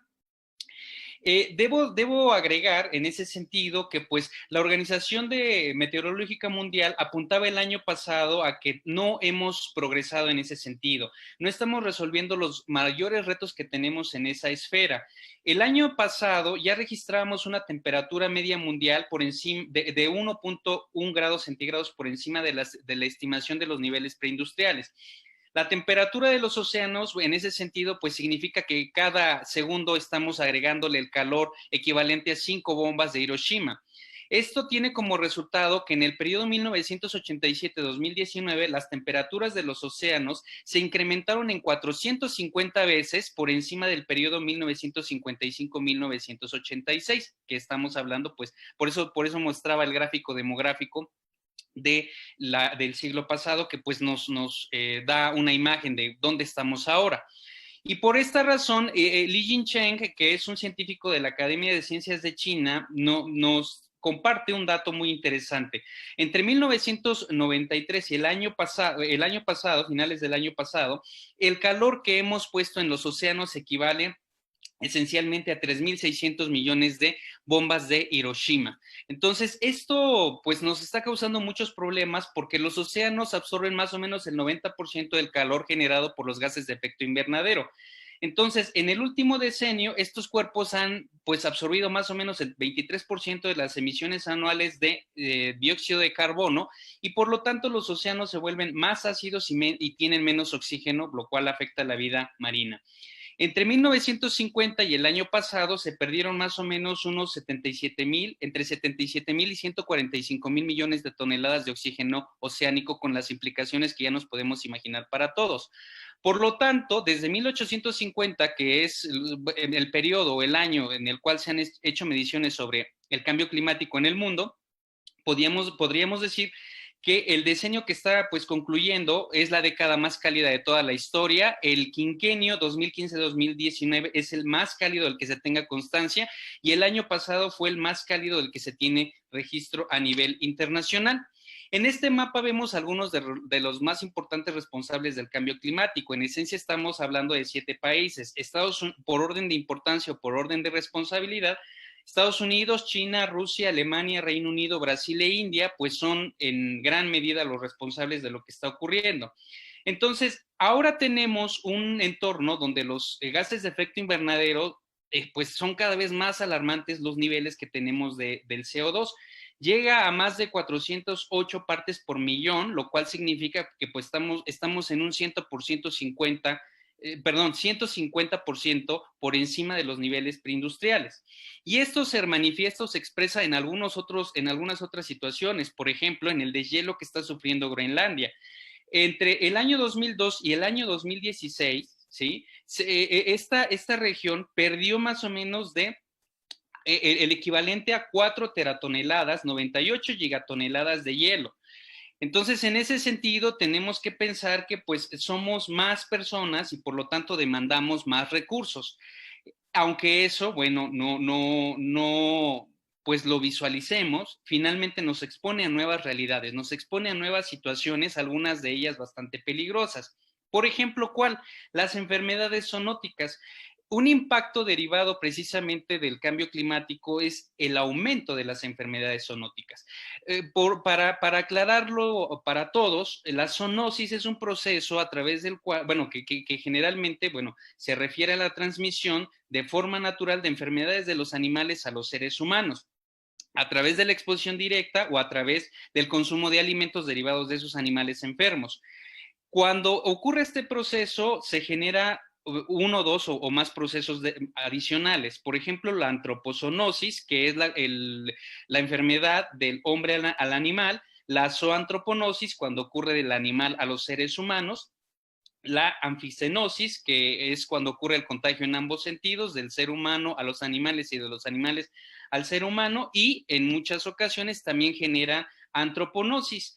¿Qué impactos tenemos? Bueno, tenemos ahora que enfrentar algunas antroponosis de contagio directo, como por ejemplo el VIH-Sida, del cual hablaba hace rato la doctora Rosas, la zoonosis de contagio directo, como la rabia, las antroponosis de contagio indirecto, es decir, que necesitan de vectores para poder pues transmitirse, como la malaria, el dengue, la fiebre amarilla, y la zoonosis de contacto indirecto, como la peste bubónica. Fíjense ustedes que muchas de estas enfermedades uno pudiera pensar que están superadas o que habían sido superadas, y realmente no es así. Entre los ejemplos que podemos citar está la peste negra. Este mal que en el siglo XIV mató a 50 millones de personas en el mundo sigue presente hoy en nuestra vida. En la última década se registraron más de 3,000 casos en el mundo y esta provocó 584 muertos. La rabia es otro mal que no tenemos controlado, es otro mal que pues afecta a seres humanos y animales que conviven con esos seres humanos y sigue matando a las personas. Actualmente mueren alrededor de 59,000 personas en todo el mundo derivado de este problema, que si nosotros tuviéramos la suficiente capacidad o interés para resolverlo antes de la exposición, significaría pues avanzar de manera pues a pasos agigantados, ¿no? De manera muy evidente. Porque bueno, hay una solución, ¿no? Con la profilaxis post-exposición. Pero esta cuesta más o menos entre 40 y 49 dólares estadounidenses, lo cual es una carga muy onerosa para países como los africanos y los asiáticos, que son los principales que enfrentan este mal, que muchas de esas poblaciones, muchos de esos países tienen ingresos de 1 a 3 dólares diarios. Entonces no es posible pues, enfrentar el problema con la profilaxis post-exposición. Otro caso es la encefalopatía espongiforme bovina, la doctora Rosas también la mencionaba, que es el famoso mal de las vacas locas, que se detectó en 1986 y 10 años después saltó de las vacas a los seres humanos y que, bueno, tiene algunos efectos, aunque en este caso, bueno, en todo este periodo se han registrado menos de 200 muertes en todo el mundo derivado de este mal. La gripe aviar, pues también es otra enfermedad que es una zoonosis causada generalmente pues, por la influenza A. Esta apareció más o menos en el año 1997, fueron las primeras infecciones en Hong Kong, y a nivel internacional los virus que nos afectan a las personas son el AH5N1, el AH7N9 y el AH9N2. Mientras que el virus de la gripe porcina de los subtipos AH1N1 y AH3N2 son los que esencialmente pues hacen estragos entre la población humana. ¿Cuándo nos deberíamos alarmar? ¿Cuándo las enfermedades zoonóticas nos deberían alarmar? Bueno, pues cuando tengamos algún indicio de que geográficamente la exposición se está reproduciendo de manera alarmante entre la población. Entonces tenemos que considerar algunos conceptos, ¿no? Por ejemplo, la epidemia. La epidemia, como ustedes lo pueden ver acá, pues es una enfermedad que se extiende por una zona concreta durante un tiempo determinado y afecta a un número muy particular de personas. La pandemia es, diríamos, la siguiente etapa o el siguiente nivel. Esta enfermedad se propaga por todo el mundo, se propaga fuera de las fronteras de un solo país, se extiende por más de un país, en este caso que estamos viviendo ahora, además pues se extiende por todos los continentes y afecta a una enorme cantidad de personas que no son inmunes a esa enfermedad. ¿Por qué estoy diciendo esto? Porque fíjense ustedes que desde el año 1980 a la fecha, han ocurrido más de 12,000 brotes de 215 enfermedades infecciosas en todo el mundo, ¿sí? Más de 12,000 brotes. Pero el 65% de esos brotes fueron zoonosis, es decir, enfermedades que pues evidentemente nos están demostrando que los seres humanos están cada vez más en contacto con animales en estado salvaje o con plantas en estado salvaje, y que esto pues nos está, diríamos, cambiando todo el perfil de enfermedades alrededor del mundo. ¿Cuáles son algunos de esos brotes? Por ejemplo, en el periodo 1980-2013, algunas son bastante conocidas por nosotros, como la salmonela, la influenza A, la hepatitis A, el anthrax, el dengue, la tuberculosis, el chikungunya, algunas de estas, pues además las mencionaba la doctora Rosas. Y bueno, pensar que ya hemos vivido pandemias, tenemos que pensar que ya hemos vivido pandemias últimamente. Estas son las que hemos vivido en este milenio, o sea, recientemente y en este milenio. La primera, el síndrome respiratorio agudo severo, el famoso SARS, que también, bueno, igual que surgió en China y que cobró pues muchas víctimas en las zonas urbanas. Esencialmente, pues es una enfermedad cuyo rasgo central más bien es el de tener una elevada capacidad de patogénica y su grado de letalidad. En muy pocos meses produjo más de 8,000 casos y 774 defunciones en más de 29 países de los 5 continentes. Fue la primera pandemia, diríamos, del siglo XXI. Tenemos también, pues, la famosa gripe porcina H1N1 del año 2009, que concientizó al mundo, o uno pudiera pensar, yo me sorprendo mucho que en este año todavía tengamos cursos de lavado de manos, cuando pues hace más de 10 años se hablaba mucho de la necesidad de tener atención en ese sentido, pero bueno. En ese sentido, pues el camino del virus no fue muy claro, ¿no? Es una cepa aviar con 2 porcinas que se terminaron combinando con una cepa de virus del ser humano.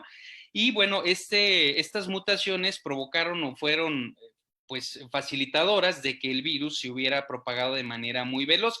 Como lo recordamos, se detectó en México y en el sur de Estados Unidos, se conocieron los primeros casos en esta zona, por lo cual se le bautizó como la famosa gripe norteamericana. El número de muertos, dependiendo de la fuente que consultemos, algunos dicen que fueron 150,000, algunos otros dicen que fueron más de 500,000, pero el asunto es que no tuvo un alto porcentaje de letalidad, considerando que pues más o menos entre 700 y 1,400 millones de personas se supone que se contagiaron con este mal. Otra enfermedad pandémica fue el síndrome respiratorio de Oriente Medio, el MERS-CoV, que surgió esencialmente en Arabia Saudita y que se asume que fueron los dromedarios el reservorio y la fuente del virus. Causó más o menos hasta el año 2019 2,468 casos, y la mayor parte de estos pues en Arabia Saudita. Afectó a 27 países en Europa, en América del Norte y sobre todo pues en países de Medio Oriente. El ébola, también la doctora Rosas hacía algunas referencias. El más importante brote pandémico del ébola pues ocurrió en el bienio 2014-2016, que se originó en el área de Guinea y bueno, se extendió en el continente africano, además de España, Italia, Reino Unido y Estados Unidos. Causó 28,646 casos y más de 11,000 muertes, ¿sí?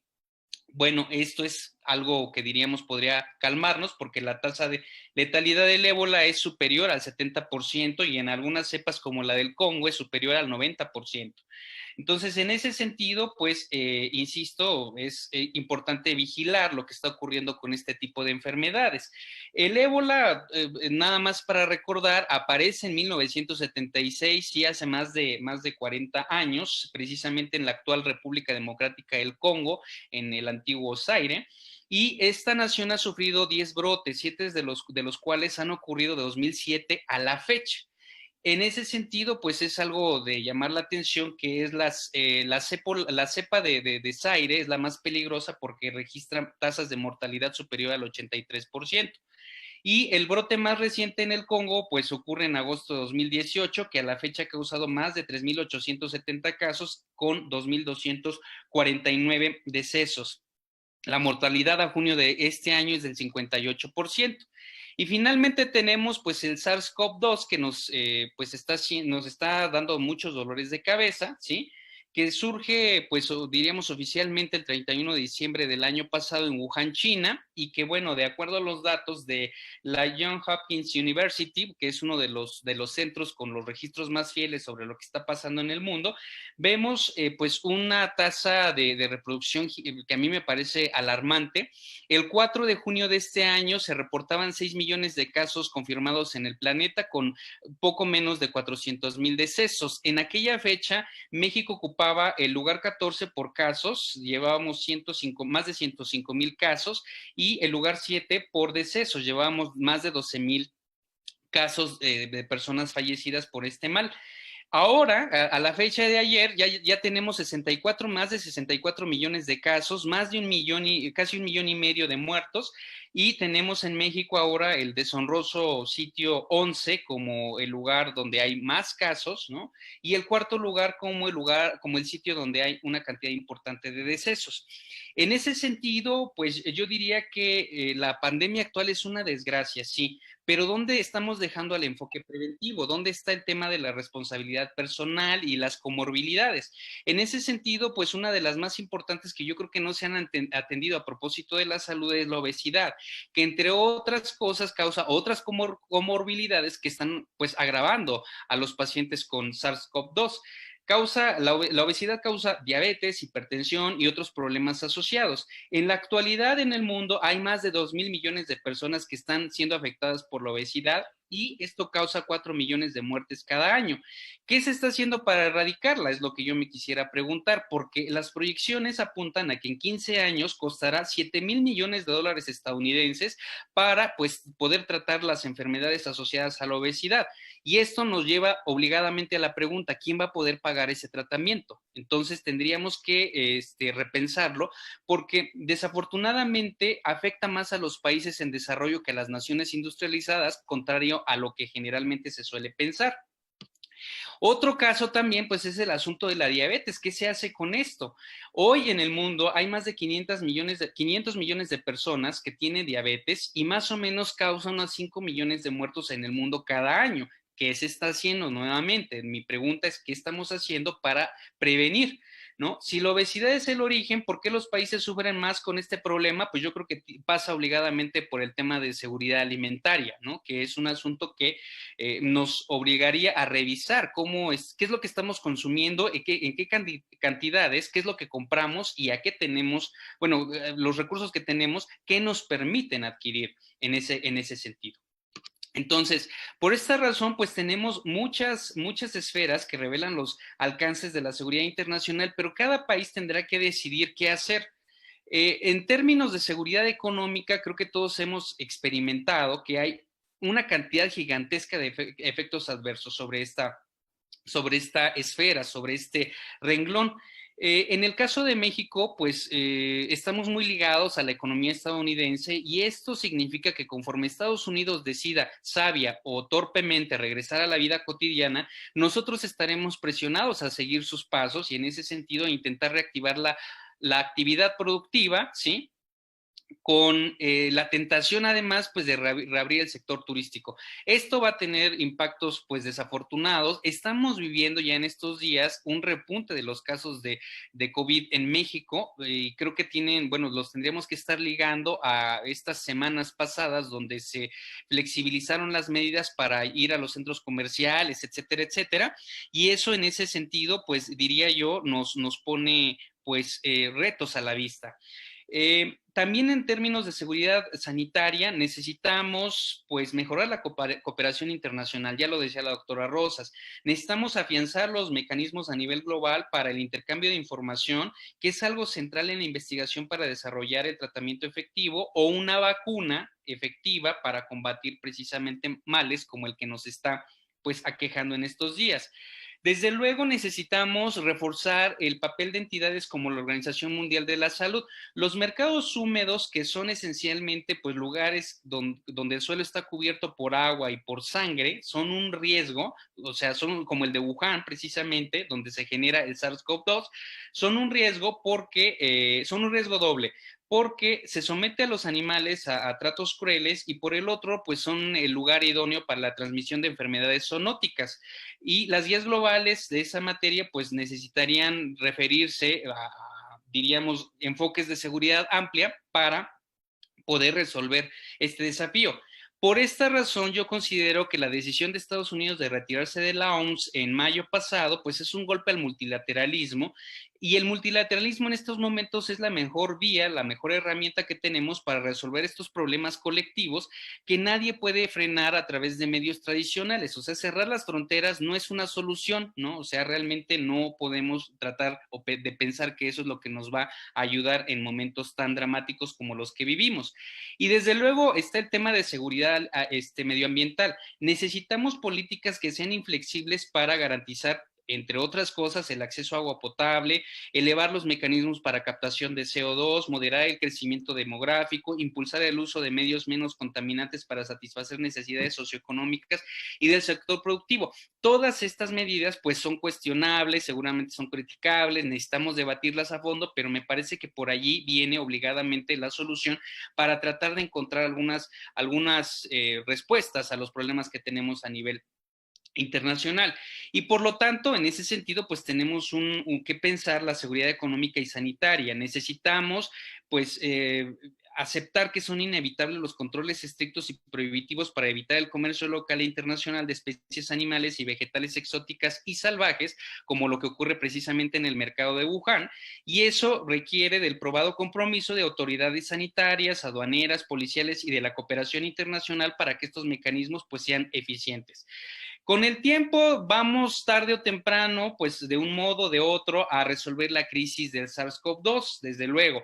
Vamos a tener que encontrar nuevas formas para conducirnos por la vida, pero yo creo también que sin modificaciones auténticas en el comportamiento humano colectivo, el cambio climático va a persistir, ¿sí? Y las nuevas enfermedades derivadas del cambio climático, del contacto de una población cada vez mayor con esas especies vegetales y animales exóticas, ¿verdad? Producirán pues nuevas enfermedades que cada vez son más y más y más y más frecuentes y contra las cuales pues no tenemos muchas soluciones. ¿Qué va a causar todo esto en todo el mundo? Pues lo que ya estamos viendo: dolor, enfermedad, muerte, estragos económicos, más incertidumbre, psicosis. A propósito de lo que decía Ernesto, pues guerras desinformativas, crisis social, tentaciones de algunos aspirantes a dictador. Y en ese sentido, pues todos estos elementos creo que dependen de nosotros para irse o para quedarse y en qué situación tendrían que quedarse. Finalmente, todas esas condiciones podríamos nosotros regularlas, podríamos hacer parte de nuestra nueva normalidad, pero creo yo que la solución en ese sentido está en las manos de la sociedad internacional, no necesariamente en las manos de un gobierno. La cooperación internacional me parece fundamental para tratar de evitar mayores estragos en todas estas áreas que son pues trascendentales para la seguridad humana y desde luego para la seguridad amplia. Lo dejaría allí. Muchas gracias.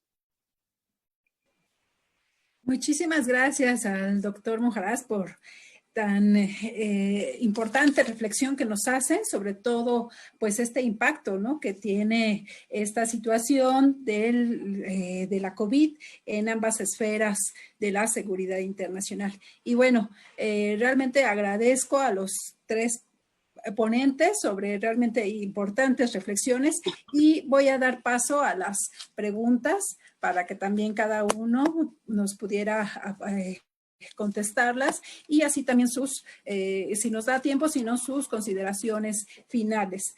Bueno, aquí tenemos sobre todo para la doctora Cristina Rosas, donde nos señala que si Latinoamérica está preparada para otra pandemia, la gestión de México ha sido la adecuada. ¿Usted considera que el papel de México en el Consejo de Seguridad vaya a generar algún cambio en la gestión global ante la pandemia? ¿Y es factible la instalación de totalitarismos en nuestra región como consecuencia de esta situación? Asimismo, también otras preguntas también para la doctora.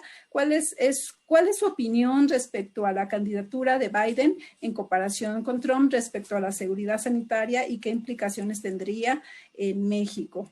¿Qué podemos esperar de China en materia de seguridad internacional y sanitaria en América Latina, específicamente en México, tomando en cuenta la dependencia, como mencionó, con Estados Unidos? Asimismo, otras de las preguntas para el licenciado Ernesto: ¿cómo ha afectado estas relaciones sociales y puede ser un arma para algunos grupos de poder? Asimismo, también para la doctora y el licenciado Ernesto: con la cuarentena, las plataformas digitales se vieron pues beneficiadas a diferencia de otros sectores económicos. ¿Y qué medidas de política económica o de desarrollo social se podría aplicar en México o se han aplicado en otros países para que esta reconfiguración de cadenas globales no afecte negativamente a la economía y sociedad? Y también para el licenciado Ernesto: ¿cuál es el papel de las empresas en la guerra propagandista de la desinformación, considerando que puede afectar su modelo de negocios? Y bueno, damos paso a los ponentes, a la doctora Cristina. Muchas gracias por las preguntas. Voy a tratar de responderlas. Bueno, respecto a si América Latina está preparada, no. América Latina, aparte de todo, está dividida y sin estrategia de salida. No ayuda mucho la divergencia entre México y Brasil, porque son los dos países más importantes de la región en términos de PIB, en términos demográficos, en términos de ascendencia política y de aspiraciones por parte del resto de las naciones latinoamericanas. Y el hecho de que Bolsonaro ha sido escéptico no ayuda. De hecho, Bolsonaro le dio de patadas al Mercosur, a la CELAC, que ahora la preside México, y ha criticado fuertemente a regímenes como el de Argentina y el de México. Entonces, no tenemos una respuesta concertada, es una lástima y lo estamos pasando muy mal. ¿La gestión de México ha sido adecuada? Evidentemente no. Otra pregunta es: ¿usted considera que el papel de México en el Consejo de Seguridad el próximo año vaya a generar algún cambio en la gestión global ante la pandemia? Bueno, yo he tenido varias reuniones en Cancillería precisamente sobre este tema y sabemos que el tema va a ser abordado por el Consejo de Seguridad, pero me permito recordarles que la entidad primigenia para lidiar con temas de salud es la OMS, no el Consejo de Seguridad. Y si el Consejo de Seguridad se mete, puede politizar los temas. Por supuesto que esto es algo que le hemos advertido al doctor de la Fuente, y habrá que tratar el tema con pinzas. O sea, el Consejo de Seguridad se puede meter a temas de salud, pero lo cierto es que siempre lo hará con el sesgo de bioseguridad. Es muy importante que lo que sea de bioseguridad sea abordado como tal, pero lo que sea de la salud y desarrollo, que es, digamos, el grueso de la problemática que en este momento estamos viviendo en todo el mundo, lo aborde la OMS. ¿Ok? Preguntan si es factible la instalación de totalitarismos en nuestra región como consecuencia de esta situación. sí hemos visto toques de queda, sí hemos visto endurecimiento de políticas, por ejemplo, para restringir el movimiento de personas y demás, pero déjenme decirles que aunque esto escandaliza a muchos, está previsto el Reglamento Sanitario Internacional de 2005. Se tiene previsto que para preservar la vida, esto creo que algunas personas no lo analizan a cabalidad, para preservar la vida a veces es necesario mantener a la gente encerrada. Y si la gente por irresponsabilidad, como pasa en México, quiere salir a la calle, bueno, algunos son irresponsables y otros necesariamente tienen que salir a ganarse el pan de cada día. Pero hay mucha gente que hace fiestas en sus casas. En el condominio donde vivo ya murieron 2 jóvenes que hacían fiesta tras fiesta tras fiesta. Eso es irresponsabilidad. Hay gente que no cree que el COVID sea real.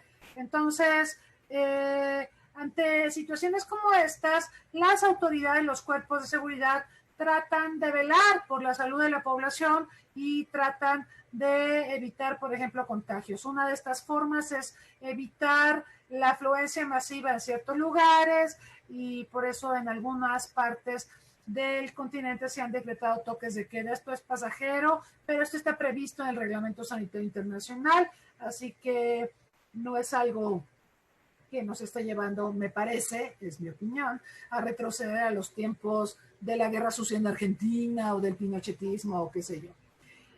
Preguntan mi opinión respecto a la candidatura, no sé a qué se refieren, candidatura de Joe Biden. Joe Biden es el presidente electo prácticamente.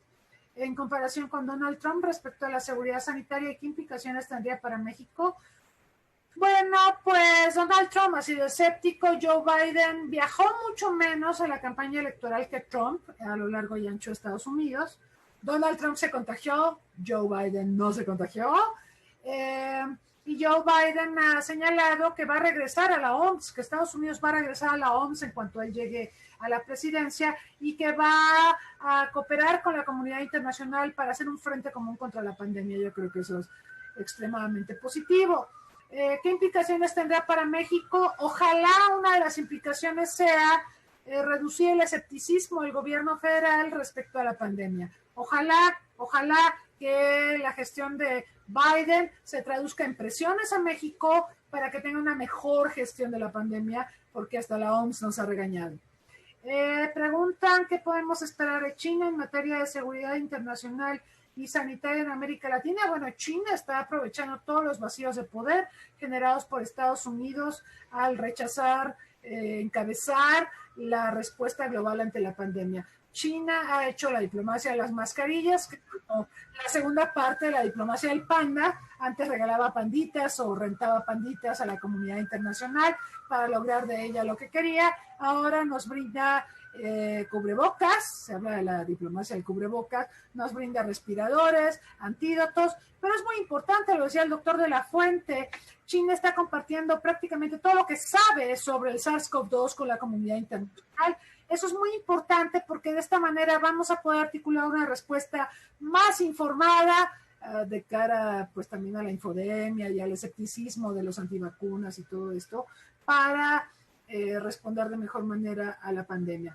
Pero yo sí siento que China, por su parte, y Rusia están aprovechando el hueco, el vacío de poder generado por Estados Unidos para ganar la pandemia a su favor. Y además recuerden, China, Rusia y también Cuba, no olviden a Cuba, que Cuba tiene una diplomacia también de la salud, están aprovechando la pandemia para posicionarse en las relaciones internacionales. Son países sancionados, son países bloqueados por la comunidad internacional, en el caso de Cuba sobre todo por Estados Unidos.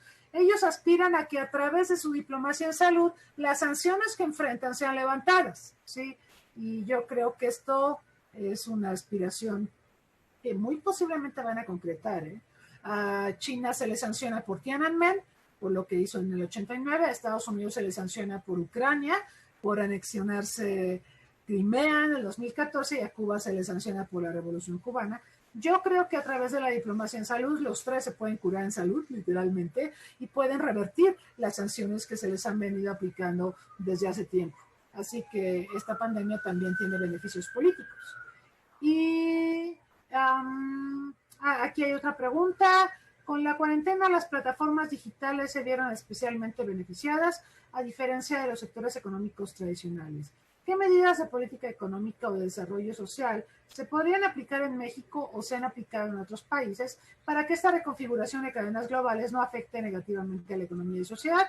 Yo me remito a lo que dijo Angela Merkel, una científica que está al frente del gobierno en Alemania, que dijo que había que otorgar rescates millonarios a diversos sectores de la economía y de la cultura. Angela Merkel dijo que la cultura era especialmente importante en la pandemia y que era artículo de primera necesidad. Aquí en México nos quitaron fideicomisos y le han pegado pues, a diversos sectores, incluido el cultural, pero en Alemania se le considera sector estratégico para salir adelante en la pandemia. Entonces, sí, hay que rescatar a la economía.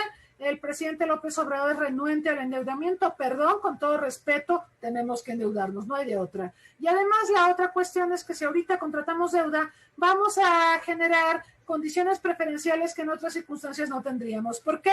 Porque todos estamos igual. Entonces, hay disposición por parte del BID, que es el principal otorgante de créditos en América Latina, también del Banco Mundial, también del Fondo Monetario, para otorgar créditos en condiciones preferenciales que no vamos a volver a ver. Por supuesto es horrible lo que estoy diciendo, estoy consciente de que decirle a los países endeúdate es horrible, pero no hay de otra. O te endeudas o no vas a tener recursos para intentar salir de esta crisis. Y termino diciendo lo señalado por Alicia Bárcena en CEPAL. México va a ser el país más golpeado a nivel mundial por la pandemia y el declive del PIB va a ser brutal. No hay otro país que vaya a crecer más en el mundo que México. Entonces es urgente evitar medidas de austeridad que lo único que van a hacer es prolongar el sufrimiento de la población mexicana. Mejor hay que vislumbrar cómo insertamos la concertación, la contratación de créditos para reactivar la economía. Hay condiciones preferenciales a las que podemos acceder en estos momentos. Por ejemplo, ahora que se cayeron tanto los precios del petróleo, podemos acceder a los seguros para protección, ¿sí?, de ingresos por concepto de declive de los precios petroleros. Y así como eso, hay un montón de opciones que ya tendríamos que estar trabajando para evitar que la pandemia nos coloque en una situación de crisis social que lamentablemente ya estamos viviendo. Muchas gracias. Muchísimas gracias a la doctora por sus respuestas y tan importante reflexión. Ahora, bueno, sí me gustaría que el licenciado Ernesto pues nos dijera sus consideraciones finales con respecto, bueno, a las preguntas que también se han planteado, para posteriormente darle la palabra también al doctor Jorge Monjaras para también sus consideraciones finales. Gracias. Muchas gracias y gracias por las preguntas. La primera, ¿cuál es el papel de las empresas en las guerras propagandísticas o de la desinformación? Bueno, yo creo que ahí debería hacerse un análisis más específico. Por ejemplo, en el caso de Rusia, el papel de las empresas propagandísticas es un papel muy cercano con el gobierno, al final de cuentas, y sus campañas de información y de desinformación, así como de mejoramiento de la imagen pública, dependen fuertemente de estas empresas y de la venia o del favor del gobierno ruso. Así como también tienen fuertes relaciones con empresas, digamos, fachada, con empresas que se conocen como granjas de bots, y que al final de cuentas ese es su negocio. Por otra parte, en estas latitudes, en Occidente, vemos que este negocio de la desinformación o esta práctica de la desinformación y del uso del ciberespacio, no solamente para desinformar, sino para lanzar otro tipo de campañas, pues es redituable. Al final hay empresas como el conflicto en 2018 de Cambridge Analytica que dejó en claro que hasta qué punto se puede lucrar con la sociedad y con el beneficio político, aún así vayas en contra de los propios principios democráticos y de los propios principios que erigen a los estados, ¿no? Entonces, pues diría que depende mucho. Si también ponemos en este caso a Facebook o a las redes sociales, pues vemos que tienen una participación tal vez hasta cierto punto indirecta en muchos casos, o no tan específica, salvo ciertas excepciones, y que por otra parte son poco transparentes. Entonces, no se puede hacer un análisis de cuál es el papel si realmente no se tiene un acceso un fidedigno, un acceso fiel a sus datos y a los datos que tengan sobre diferentes tipos de campañas de desinformación y a su papel que tienen en estas campañas. La segunda pregunta, que son las medidas que están llevando a cabo las plataformas. A ver, encuentro la pregunta. Estoy un poco perdido con la pregunta. Sí. ¿Qué medidas de política económica o de desarrollo social se podrían aplicar en México o se han aplicado en otros países para que esta reconfiguración de cadenas globales no afecte negativamente a la economía y a la sociedad? Yo creo que debe de serse muy cauto a la hora de pensar en estas cadenas globales y en estas cadenas de producción, porque al final de cuentas, y a la hora también de pensar en la afectación, porque no es solamente la desinformación, sino el papel propio del ciberespacio, del crecimiento de las tecnologías del ciberespacio, que va a generar una reconfiguración o una transformación de estas cadenas de suministro, y que al final de cuentas los países deben ser muy cautos. Me viene a la mente el papel de la inteligencia artificial en el comercio, o el papel de otras tecnologías que van a ser el motor no solo de crecimiento, sino también de competitividad internacional, y que van a ser también motivo de tensiones internacionales. Me viene a la mente un ejemplo sobre Estados Unidos, que hace unos meses prohibió la venta y la comercialización de un desarrollo de inteligencia artificial de reconocimiento aéreo, debido a que esto podría poner en peligro sus intereses. Esto se va a expandir a otras áreas conforme la inteligencia artificial dañe no solo las cadenas de suministro, sino también las cadenas de empleo, y dañe, o mejor dicho, lo eficientice y lo automatice tanto que vaya en contravención de cómo está equilibrado el sistema internacional actual y las relaciones de poder en ese sentido. Entonces, me gustaría pensar que se está empezando a tomar un cambio, un viraje, a atender estas cuestiones de legislar sobre las empresas y sus actividades en el ciberespacio, pero me parece pues que las legislaciones que se están haciendo son por sectores, son muy sectoriales, no tienen una idea clara de que esto es un sistema y de que estos son procesos, sino que más bien se intenta tapar el ojo al macho, por así decirlo, con etiquetitas de contra la desinformación, con ciertos gravámenes, pero al final de cuentas creo que se están dejando de lado ciertos problemas y ciertas potencialidades de peligro para el futuro, y no solo para las relaciones internacionales, sino para la estabilidad de los países internamente. Ok, muchísimas gracias. Y finalmente su reflexión final al doctor Monjaraz. Híjole, ya me queda poco tiempo porque ya tenemos a los ponentes de la siguiente mesa, ya estamos sobre el tiempo. Nada más hacer dos rápidas reflexiones, no me puedo detener mucho. Preguntan un poco de por qué no se han colocado medidas estrictas. Yo creo que tiene que ver en muy buena medida, ¿por qué no se han colocado medidas estrictas con relación al ser humano, las enfermedades zoonóticas a nivel global? Tiene que ver con dos aspectos. Por un lado, la parte estructural, o sea, la parte de infraestructura. Hay estados que no tienen autoridades, por ejemplo, medioambientales, que pueden identificar, que pueden hacer la diferencia entre una especie exótica y, por ejemplo, un nopal, por ponerles un caso. Hay gente que no sabe distinguir, ¿no?, entre un cactus a lo mejor protegido por el medio ambiente y un nopal. Y entonces hay otro tema que en ese sentido pues está ligado, la corrupción, ¿no? La corrupción, el tráfico de especies es redituable para ciertas regiones, para ciertas economías. Entonces son dos situaciones que me parece que van de la mano, sin las cuales no se puede resolver el tema del tráfico de especies, el tema de las enfermedades zoonóticas. Y el otro, muy rápido también, nos preguntaban sobre las organizaciones de la sociedad civil. Yo creo que estaría vinculado, pienso yo, con las acciones de información a propósito de la ponencia de Ernesto. creo que la sociedad civil tiene la misión de utilizar este tipo de plataformas, Facebook, etcétera, para difundir lo que el presidente tendría que estar haciendo, ¿no? El otro día, la doctora Rosas ahorita estaba comentando que nos metieron una regañiza. Y entonces el presidente cuando le conviene dice, la OMS nos felicita, ¿no? Y cuando no le conviene dice, no, yo no le hago caso a la OMS, yo le hago caso a López-Gatell.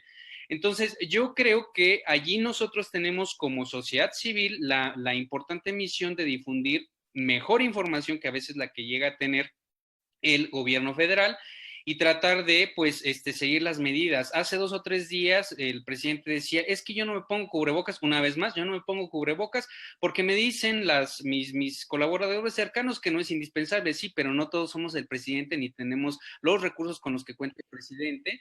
Tenemos una situación económica muy particular y en ese sentido yo creo que la sociedad tendría que estar difundiendo mejor información más útil para la ciudadanía y pues para tratar de controlar en la medida de lo posible todos estos problemas que estamos enfrentando a raíz del SARS-CoV-2. Lo dejaría allí porque, insisto, ya tenemos el tiempo encima y ya están por acá los ponentes de la siguiente mesa. Muchas gracias por las preguntas. Sí, muchísimas gracias y desafortunadamente sí, por el tiempo, pues tenemos que dar paso a la siguiente mesa y obviamente invitamos a seguir con esta transmisión, ya sea a través de Facebook, Face Live o a través de Zoom. Muchísimas gracias y muchas gracias a los